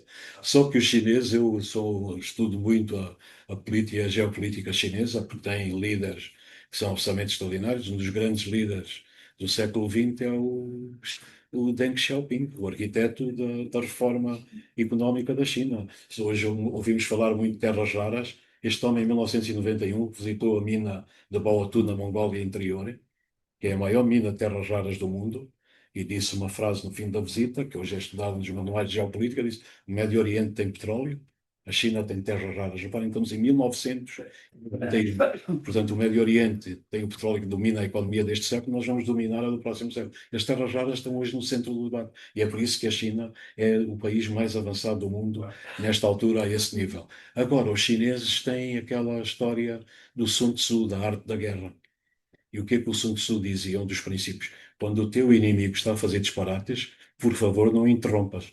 E, portanto, é o que a China nesta altura está a fazer, e vamos ver onde é que as coisas vão dar. O segundo ponto foi colocado, portanto, Pedro Neves. É uma questão que é muito importante do desenvolvimento sustentável, das visões. Eu concordo com tudo isso, que nós só podemos ter desenvolvimento se o desenvolvimento for sustentável. É que nós andamos todos a discutir estas questões. Eu procuro muitas vezes nas minhas intervenções públicas chamar a atenção para isso, mas a questão mais imediata e mais decisiva que nós temos à frente dos nossos olhos são as alterações climáticas e a ameaça existencial que pende sobre a espécie humana. Nós, se olharmos para as últimas décadas, nós temos um ritmo de desaparecimento de espécies anfíbias no mundo que é colossal. Desapareceram nas últimas décadas um terço dos recifes de corais, um terço dos moluscos de água doce, um terço dos tubarões e das raias, um quarto dos mamíferos, um quinto dos pássaros, um quinto dos répteis, acho eu, e um sexto dos pássaros. Quando se pondera isto tudo, a situação é dramática, porque a biodiversidade é o seguro de vida da nossa espécie neste planeta. Se nós continuarmos a deixar que as espécies desapareçam, nós não vamos ter nem economia, nem desenvolvimento no futuro. E o desenvolvimento sustentável significa exatamente isso, é colocar no centro as questões ambientais, o impacto nos ecossistemas e como é que vamos repensar o território. Eu acho que um dos grandes erros que nós cometemos como civilização foi o divórcio em relação à natureza. Pensamos a certa altura, com a nossa arrogância, que íamos construir uma civilização ancorada das nossas cidades, não tinha nada a ver com a natureza. Mas nós somos parte da natureza. E se nós olharmos para a natureza, ela é quase perfeita no seu funcionamento, porque ela opera com a energia livre do Sol, interage geoquimicamente com todo o sistema terrestre, e ela própria é capaz de criar ecossistemas que são produtivos, são resilientes e, atenção, são regenerativos. Na natureza não existe essa noção do lixo. O lixo de uns é o habitat, o humus de outros. Isto é, a economia circular está presente na natureza. Portanto, pensar no desenvolvimento sustentável e, sobretudo, a nível dos territórios, com as diferentes visões, significa exatamente como é que nós vamos preservar os solos, como é que nós vamos preservar as florestas, como é que nós vamos desenvolver as nossas indústrias, como é que vamos minimizar a pegada carbónica e tudo direcionado para um modelo de desenvolvimento económico diferente. O nosso modelo é um modelo que é lesivo do nosso planeta. Se reparem, em termos de recursos, há um estudo interessante do US Geological Survey, que são os serviços geológicos dos Estados Unidos.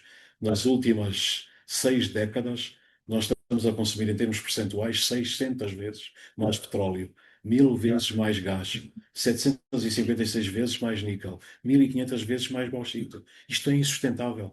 E, portanto, nós temos que adotar a economia circular e reprocessar os resíduos. Os resíduos são um recurso. Nós somos uma civilização viciada em transformar recursos em lixo. Agora temos de mudar o paradigma e transformar o lixo, os recursos, o lixo em recursos. E isso é possível e está a ser feito no nosso país. É uma das nossas grandes agendas mobilizadoras, que é dirigida pela DST, uma grande empresa de Braga. O que é que eles estão a tratar? Estão a tratar as baterias. Baterias que nós deitamos fora. Nós deitamos lixo a uma velocidade que não tem explicação na história. São baterias, são carros, são computadores. E eles pegaram na cadeia de valor das baterias e estão a recuperar entre 97% a 98% de materiais, incluindo níquel e cobalto. Nós podemos, na Europa, recuperar mais 30% daqueles produtos que são matérias-primas críticas se apostarmos na economia circular e no tratamento dos resíduos. E, portanto, nós temos que descentralizar o nosso território, e Mafra é um belo exemplo, passar para 1.100 milhões de projetos, e devem ser projetos em áreas múltiplas. Se nós conseguimos ligar isso à bioeconomia, à sustentabilidade, à defesa da floresta, à defesa dos solos, muito provavelmente temos aqui um caminho para o futuro, porque isso é o único caminho, senão no fim não vamos ter nem economia, nem então vamos ter desenvolvimento. E atenção, com aquilo que está a suceder ao nível das alterações climáticas, nós ano após ano estamos a colocar mais dióxido de carbono na atmosfera. Nós já passamos os 42 mil milhões de toneladas. No início deste século eram 25 mil milhões de toneladas de CO2. E a neutralidade carbónica significa que nós só devemos colocar na atmosfera o dióxido de carbono que a natureza pode reciclar e absorver. E são o máximo 18 mil milhões. Nós já estamos muito para cima disso. E colocar isso na atmosfera significa afetar a vida das plantas, porque o atrito biótico vai crescer, e criar condições para tornar a atmosfera do planeta irrespirável. E como dizia o Kofi Annan, o antigo secretário-geral das Nações Unidas, para que é que serve a economia se nós não conseguimos respirar? E atenção, nós podemos chegar a uma situação destas no futuro. E é por isso que o desenvolvimento sustentável devia estar colocado no centro, é por isso que as alterações climáticas deviam estar colocadas no centro, e é por isso que eu acho que o presidente Trump, um dos grandes danos, dos maiores que está a colocar, é retirar os Estados Unidos do Acordo de Paris, é retirar os Estados Unidos de mais de 60 organizações das Nações Unidas, é acabar com os serviços climáticos nos Estados Unidos e é tornar a nação mais poderosa do mundo negacionista das alterações climáticas. Isto vai ter um efeito, pode ser um efeito muito, muito pernicioso no futuro. Há outra pergunta que me foi feita, que é da professora Fernanda Ilhéu sobre. A professora Fernanda Ilhéu fez uma pergunta sobre a questão do orçamento da defesa. Eu acho que levanta uma questão muito importante, porque eu acho que em Portugal ainda não pensamos nisso, qual é o nosso orçamento de segurança social e o orçamento de defesa. E a mim também estou um bocado preocupado com este belicismo que existe na União Europeia, e nós não pensamos muito bem. Eu estou à vontade para falar, porque eu no início deste século fui várias vezes convidado pelos nossos deputados ao Parlamento Europeu para ir a Bruxelas discutir a política energética da União Europeia. E levava um mapa comigo, mostrava a dependência atroz, sobretudo dos países do leste da Europa e da própria Alemanha, que na altura era quase 50% do gás russo. E eu dizia que duas coisas: que a Rússia devia ser um parceiro estratégico da Europa, que a Europa nunca devia abandonar o diálogo estratégico com a Rússia, mas que, para a Rússia ser um parceiro fiável, a Europa devia diversificar as suas fontes de abastecimento de energia. E, portanto, e porquê que levávamos isso, sobretudo os deputados portugueses? Para defender que a, União, que a Península Ibérica continua hoje a ser uma ilha energética, se ligasse ao espaço europeu, através dos gasodutos, porque se tivermos o terminal de Sines, com os 7 portos que há em Espanha, já nessa altura mais de 50% do gás natural liquefeito que era recebido no espaço europeu estava na Península Ibérica. E se nós fizéssemos esta ligação, era o meu argumento, há um sinal muito poderoso para a Rússia. A Rússia não vai usar a energia como arma geopolítica, nós temos uma alternativa.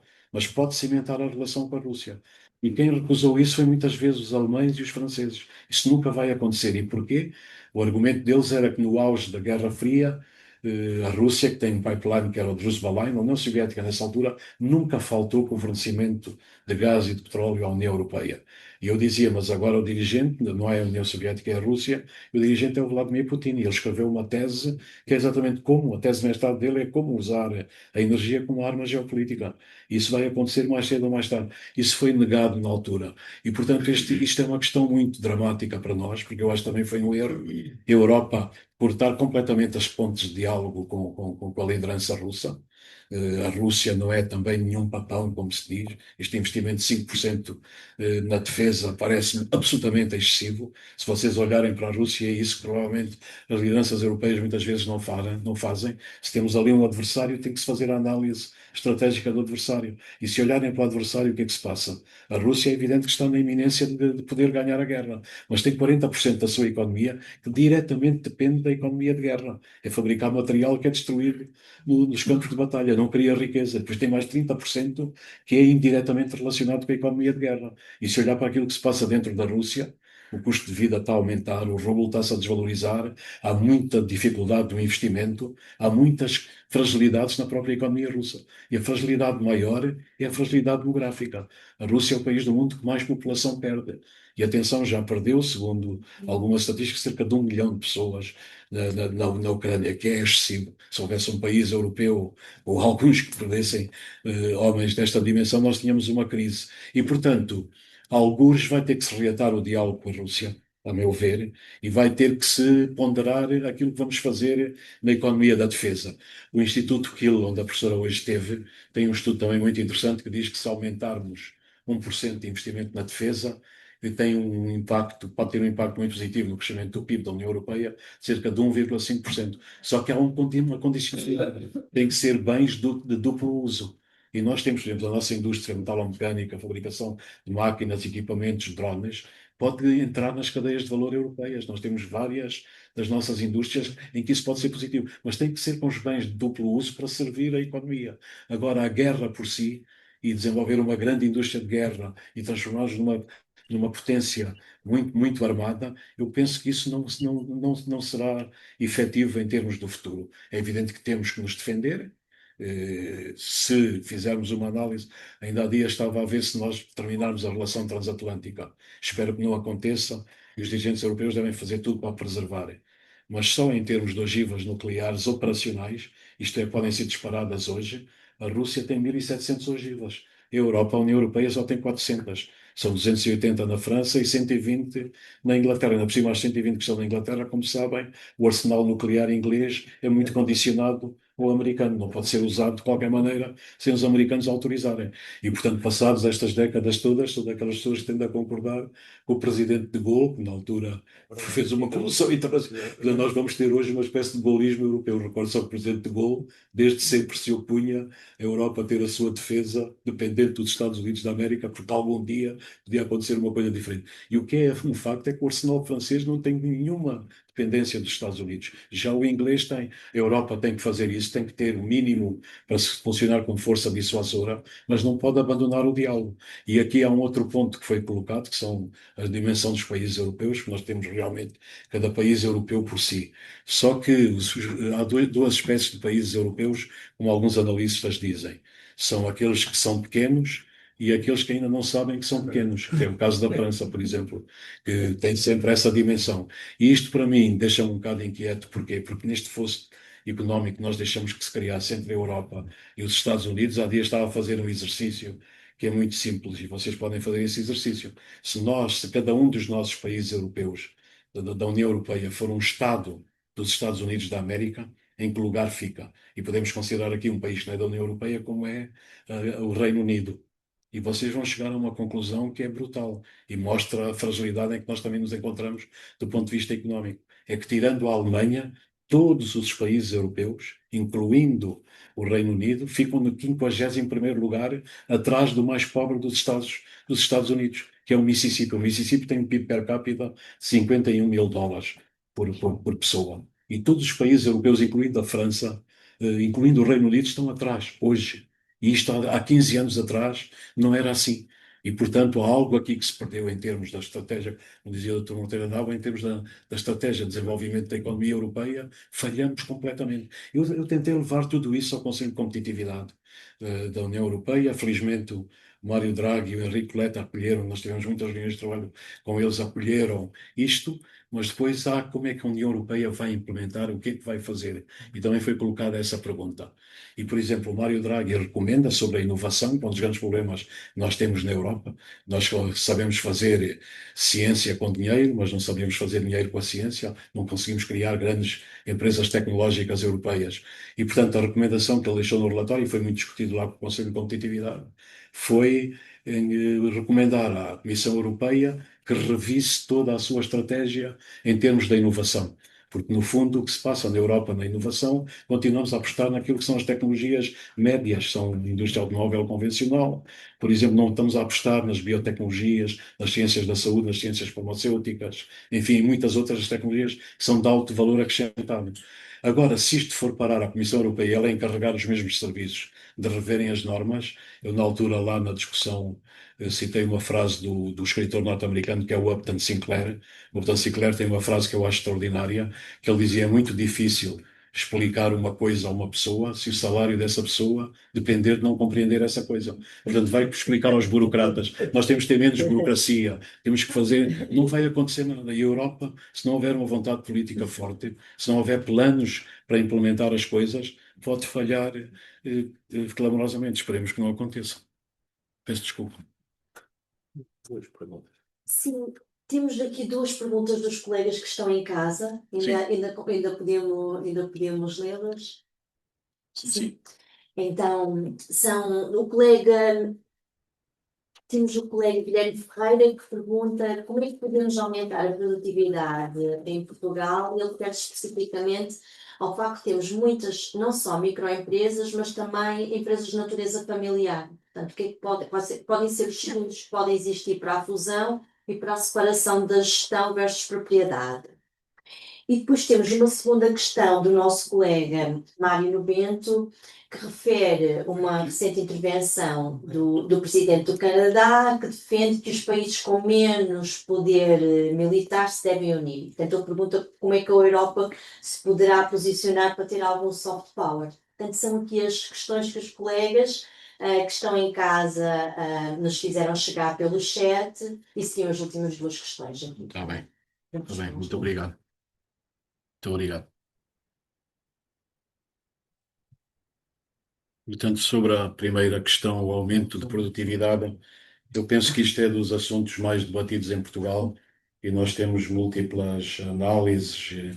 Eu tentei na intervenção inicial dizer alguns pontos que me parecem absolutamente importantes, porque nós não vamos conseguir aumentar a produtividade se não continuarmos a investir, sobretudo na educação das pessoas, nas qualificações e competências. Não vamos conseguir aumentar, é um problema crucial, mas às vezes as pessoas têm um certo receio em colocar isto assim, que é aumentar as nossas competências em termos e a nossa literacia em termos de gestão.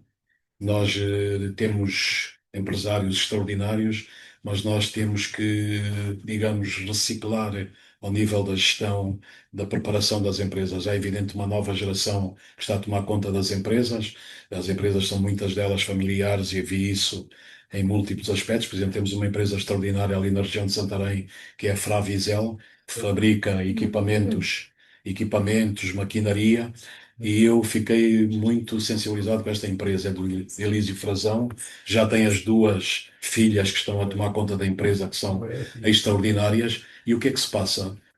Começou daquela geração, quando começou a trabalhar, a empresa que produzia equipamentos, sobretudo para pedreiras, para minas, para terraplanagem, para este tipo de intervenção, era a Atlas Copco, que é a empresa sueca. Vocês vão visitar a Fravisel hoje, a Atlas Copco vai lá comprar equipamentos e muitos dos equipamentos mais avançados deles são o padrão que a Atlas Copco usa no resto do mundo. O país também não sabe disso, mas nós somos um país que não gosta de boas notícias. Quando tentam dizer isto é uma boa notícia, ninguém liga. Se for uma má notícia, dá origem a 20 telejornais seguidos.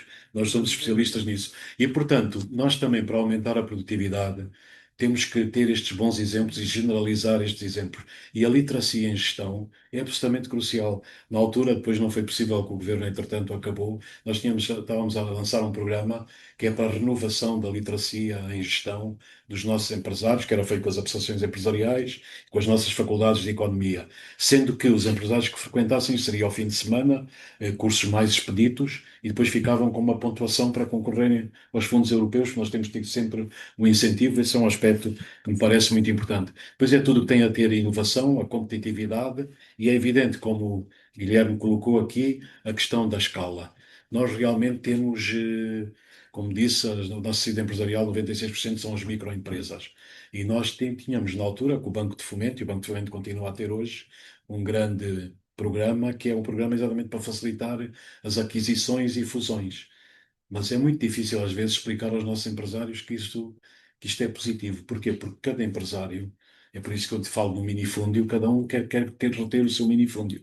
E, portanto, o que nós temos que tentar criar aqui é uma figura de cooperação. Por isso as agendas mobilizadoras também foram muito importantes em termos de paradigma, porque nós já temos muitas destas pequenas empresas que estão ligadas às grandes empresas. E há aqui um ecossistema que pode funcionar. Agora, é muito difícil convencer que isto tem que ser feito dessa maneira e, portanto, é algo que tem que se continuar a trabalhar e é também um paradigma cultural. Depois há um outro aspecto que para mim é muito importante, que é a produtividade total dos fatores de produção. Há um excelente professor de economia nos Estados Unidos, que é o Arnold Arberger, penso que ele se chama assim, que é da Universidade da Califórnia, tem um livro muito interessante que é As Mil e Uma Formas de Aumentar a Produtividade Total dos Fatores de Produção. Ele dá alguns exemplos que são extraordinários. Por exemplo, ele dá o exemplo de uma empresa têxtil que, pelo simples facto de ter colocado música no chão de fábrica, fez crescer a produtividade. E significativamente. Ele fala de cerca de 20%. Isto é, nós podemos ter engenho, criatividade para fazer aquilo que o CEO da DST, que é um dos nossos grandes empresários, o José Teixeira converteu a empresa dele numa comunidade. Aquilo não tem o empresário e os trabalhadores. Quase que não há distinções. É evidente que a empresa tem que ter o comando, mas para ele os trabalhadores sentirem-se bem da formação, quer técnica, quer filosófica, tudo o que tem a ver com as pessoas sentirem-se bem. Porque ele diz, este modelo do empresário que quer tudo para si próprio e não liga aos trabalhadores, depois os trabalhadores obedecem, mas depois a criatividade, que é aquilo que o ser humano tem de melhor, não aparece. E nós temos que, também a nível da produtividade total dos fatores de produção, fazer um esforço com as empresas, com os empresários, porque eu penso que isso vale a pena. Depois, a última pergunta tem a ver com o Mark Carney, as potências médias e o soft power. Eu penso que o Mark Carney, que é um dos grandes dirigentes que nós temos, atenção que ele fez o discurso em Davos e logo a seguir o Trump ameaçou pôr 100% de tarifa, já nem sei quantas são, que a gente às tantas já perde a conta, e dando uma vingança atroz. É um discurso muito, muito corajoso, porque o Canadá tem 2/3 das trocas comerciais do Canadá é com os Estados Unidos da América. Portanto, aquelas duas economias estão umbilicalmente ligadas. E o Trump diz que o Canadá só existe por causa dos Estados Unidos. Veremos o que é que vai acontecer, mas ele colocou para o mundo questões que são fulcrais. No fundo, é as potências médias trabalharem umas com as outras. Atenção que eu, no livro que escrevi sobre a Europa para dar aos cidadãos aquilo que é a minha experiência dentro da União Europeia, tinha já proposto nessa altura e propus no Conselho de Competitividade que a União Europeia devia trabalhar sobretudo a nível dos acordos comerciais com o Mercosul, com a China, com a Índia, com outros países, coisa que se está a passar e que no fundo o Mark Carney retoma aí. Qual é o sentido disto? É criarmos aqui uma rede de relações, de alianças entre a Europa e os vários países do mundo, o Mercosul, a África também é muito importante, a Ásia, e quanto mais a Índia é importantíssima, a China é importantíssima, quanto mais alianças destas existirem, melhor será para a estabilidade internacional. E porquê? Porque um dos grandes analistas da geopolítica mundial, provavelmente conhecem, que é o Fareed Zakaria, escreveu um livro que é a Era das Revoluções. E nesse livro ele diz que o que se passa hoje ao nível da geopolítica mundial é esta erupção da realpolitik, como ele chama, política da força bruta e dura, e não há mais nada, mas esta realpolitik existe ainda com a ordem liberal internacional, sobretudo ao nível destas potências médias. E o que é que se passa? Este ano, para mim, vai ser decisivo. Nós vamos ver o que é que acontece à democracia norte-americana e como é que as instituições conseguem resistir, mas estes próximos anos vão ser decisivos nesta luta entre a realpolitik, do elefante na sala, e aquilo que as potências médias, as democracias vão fazer para defender, através destas alianças, o comércio internacional, as relações tecnológicas, a luta contra as desigualdades, a luta contra as alterações climáticas. Nós temos que ter o que Mark Carney chama uma geometria variável entre as várias potências médias. E quanto mais alianças nós tivermos espalhadas pelo mundo, mais probabilidade existe das aventuras geopolíticas e militares não se sucederem. E é essa grande luta que está à nossa frente e vamos ver como é que ela se vai desenrolar. Obrigado.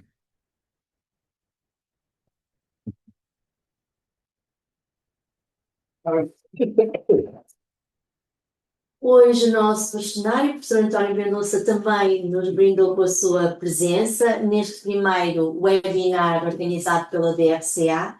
Contou com a presença do professor António Costa Silva. Tenho a certeza que todos ficaríamos aqui mais 4 horas a ouvi-lo, mas estamos no nosso horário de fecho e, portanto, passava agora a palavra ao professor António Mendonça e depois ao nosso colega amigo Hélder de Oliveira para fazer o encerramento final do evento.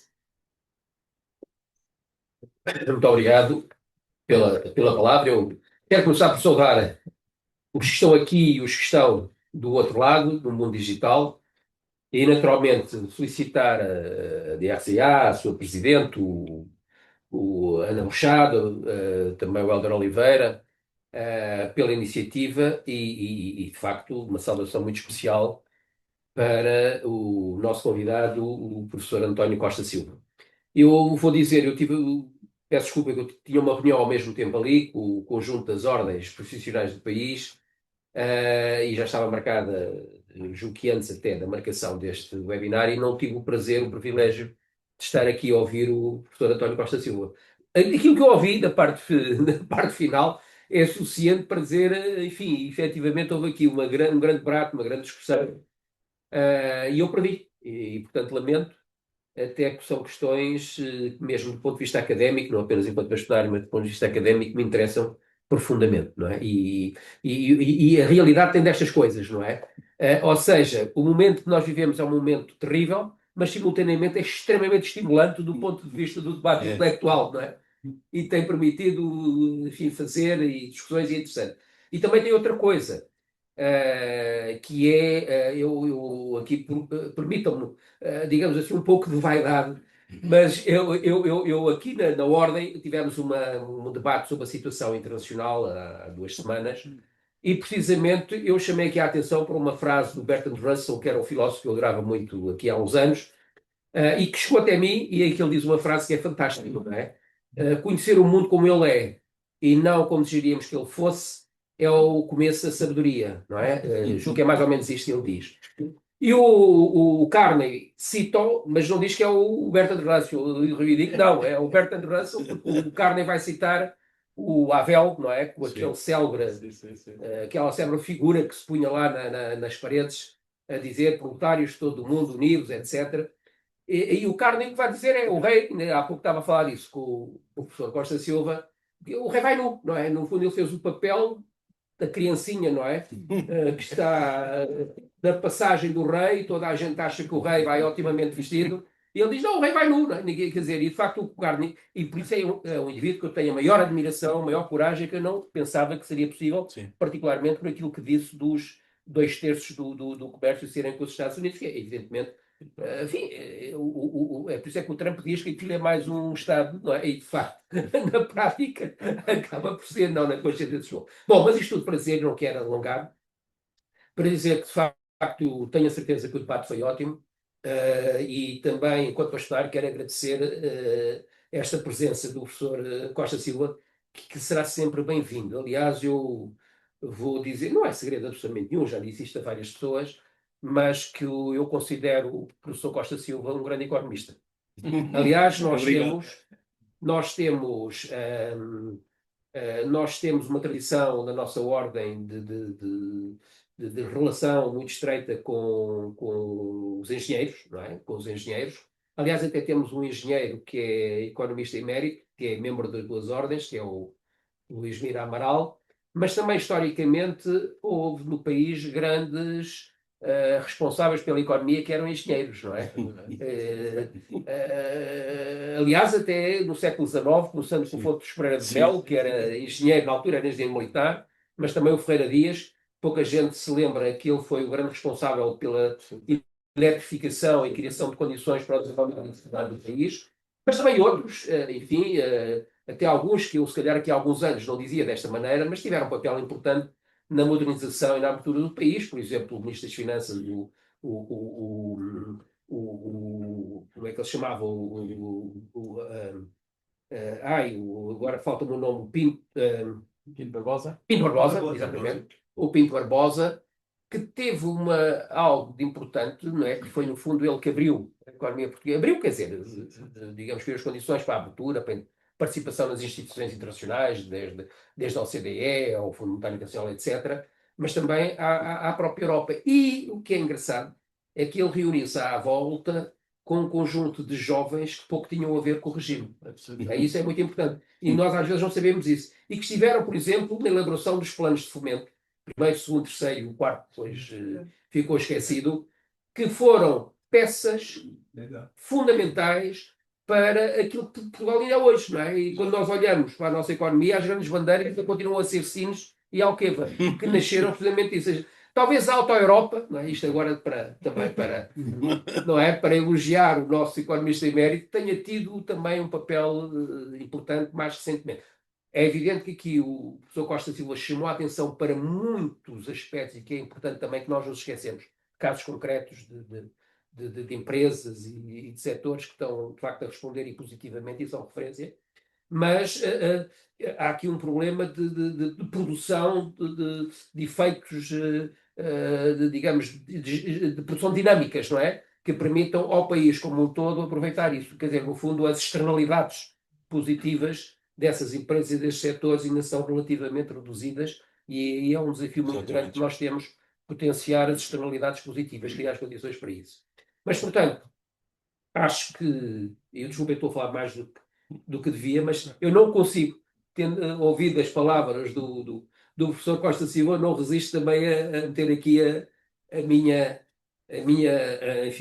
contribuição, não é? Mas é precisamente por isso, é porque gostei muito do que ouvi e seguramente teria gostado ainda mais se tivesse participado na intervenção e, portanto, no fundo, para dizer que, de facto, acho que se me permitem, eu quero prestar a minha homenagem ao professor Costa Silva, mesmo enquanto membro do governo. Normalmente é sempre difícil a gente estar a dizer isso para não ferir suscetibilidades, mas acho que é uma pessoa extremamente corajosa para apresentar as coisas e defender as suas posições, mesmo quando elas não eram propriamente objeto de aceitação ou até de crítica. Mas eu acho que o que é preciso é coragem.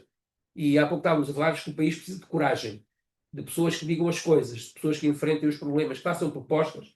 Ou seja, fazer como o Carmen, não é? Não andamos aqui a fazer de contas e dizer que está tudo bem, de vez em quando é preciso dizer que não, que há muita coisa mal e é preciso mudar. E nós às vezes temos dificuldade. E os economistas, para terminar mesmo, acho que têm que ter um papel muito importante nesta tomada de consciência. No fundo, acho que todos nós devemos ser aquela criancinha que diz que o rei vai nu, não é? E devemos ter a coragem de dizer isso. Acho que isso é algo que nós estamos a fazer em benefício do país, do interesse público e a ordem, eu penso, é isso que eu quero também aproveitar enquanto aqui estou, para também contribuir para que isso possa acontecer. Que a ordem seja uma instituição de referência e que seja ouvida e que tenha influência e dê contributos, não necessariamente naquela perspectiva do que nós dizemos é que está bem, mas que dê contributos para a solução dos nossos desafios. Muito obrigado a todos e peço desculpa por ter alongado.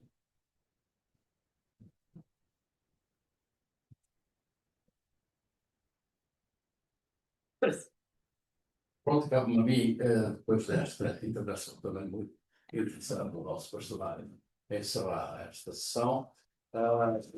Nós tivemos a oportunidade de convidar o professor Costa Silva para vir aqui falar connosco sobre a evolução da economia mundial, mas particularmente da economia portuguesa, particularmente porque é preciso dizer aos portugueses que falta fazer muita coisa pela economia portuguesa, mas nós já fizemos muito, porque eu tenho discutido com muita gente que hoje sistematicamente nega o progresso que o país fez. E, portanto, nós temos que mostrar sistematicamente esse progresso para que nós não sejamos apanhados por qualquer pessoa que apareça a dizer o pior possível do país para depois tomar o poder e não fazer nada, como disse em certa altura o professor Costa Silva, quando era Ministro da Economia, a um certo deputado da Assembleia da República, que ele disse que não tinha uma única ideia sobre a economia. É verdade? E ele calou-se. Bem, eu atribuo muita importância na minha atividade profissional, já está a acabar praticamente, mas atribuo muita importância à cultura. Eu julgo que quando nós temos alguma cultura, eu tenho uma cultura relativa, até, enfim, estou sempre a dizer a mim, porque é que não és mais culto e tal. A cultura é um elemento fundamental na tomada de decisões, por exemplo, dos gestores. E para sublinhar isso, eu tenho um pouco a mania de dizer poemas. E como há bocado estive a falar com o professor Costa Silva e achei que ele nunca me ouviu dizer um poema, um dos mais bonitos poemas de amor da língua portuguesa, eu vou dizer o poema de amor da língua portuguesa. O professor Costa Silva também é poeta, e portanto isso é muito importante. E a poesia foi muito importante para ele resistir a situações muito difíceis que teve na sua vida. Eu vou dizer um dos mais bonitos poemas de amor da língua portuguesa, alguns já o tenham ouvido, que é um poeta angolano, Viriato da Cruz, que foi o primeiro secretário-geral do MPLA e que escreveu O Namoro, que é hoje cantado pelo Sérgio Godinho, que depois uma canção com música do Fausto, que nos deixou há relativamente pouco tempo, e eu lembro-me que fui ao funeral do Fausto e que disse este poema mentalmente junto ao corpo do Fausto, que foi um grande também de origem angolana, não é? E que foi também um grande compositor que nos deixou há pouco tempo. Portanto, vou dizer o namoro, se vocês não se importam. Alto. Mandei uma carta em papel perfumado e com letra bonita eu disse ela tinha um sorriso luminoso, bem triste e gaiato como um sol de novembro brincando de artista nas acácias floridas na fimbra do mar. Sua pele macia assuma uma, sua pele macia cheirando a rosas, seus seios laranja do loja. Eu mandei-lhe essa carta e ela disse que não. Mandei-lhe um cartão que o amigo Maninho tipografou: por ti sofre o meu coração. Um canto sim, outro canto não. Ela ao canto do não dobrou. Mandei-lhe um recado da Zefa do Sete, pedindo e rogando, de joelhos no chão, pela Senhora do Cabo, pela Santa Ifigénia, me desse a aventura do seu namoro. E ela disse que não. Mandei a avó Chica quimbanda de fama a areia da marca que o seu pé deixou para que fizesse um feitiço bem forte e seguro e dele nascesse o amor como eu. O feitiço falhou. Andei embarbado, sujo, descalço, como um nangama procuraram por mim. Não vi Benjamin e perdido me deram no Morro da Samba. Para me distrair, levaram ao baile do Sr. Januário. E ela lá estava, num canto, a rir, contando o meu caso às moças mais lindas do bairro Operário. Muito bem. Tocaram a rumba, dancei com ela, e num passo maluco voámos pela sala, qual uma estrela riscando o céu, e a malta gritou: "Aí, Benjamin!" Olhei nos olhos, sorriu para mim, pedi um beijo. Ela disse que sim. Obrigado. Muito bem.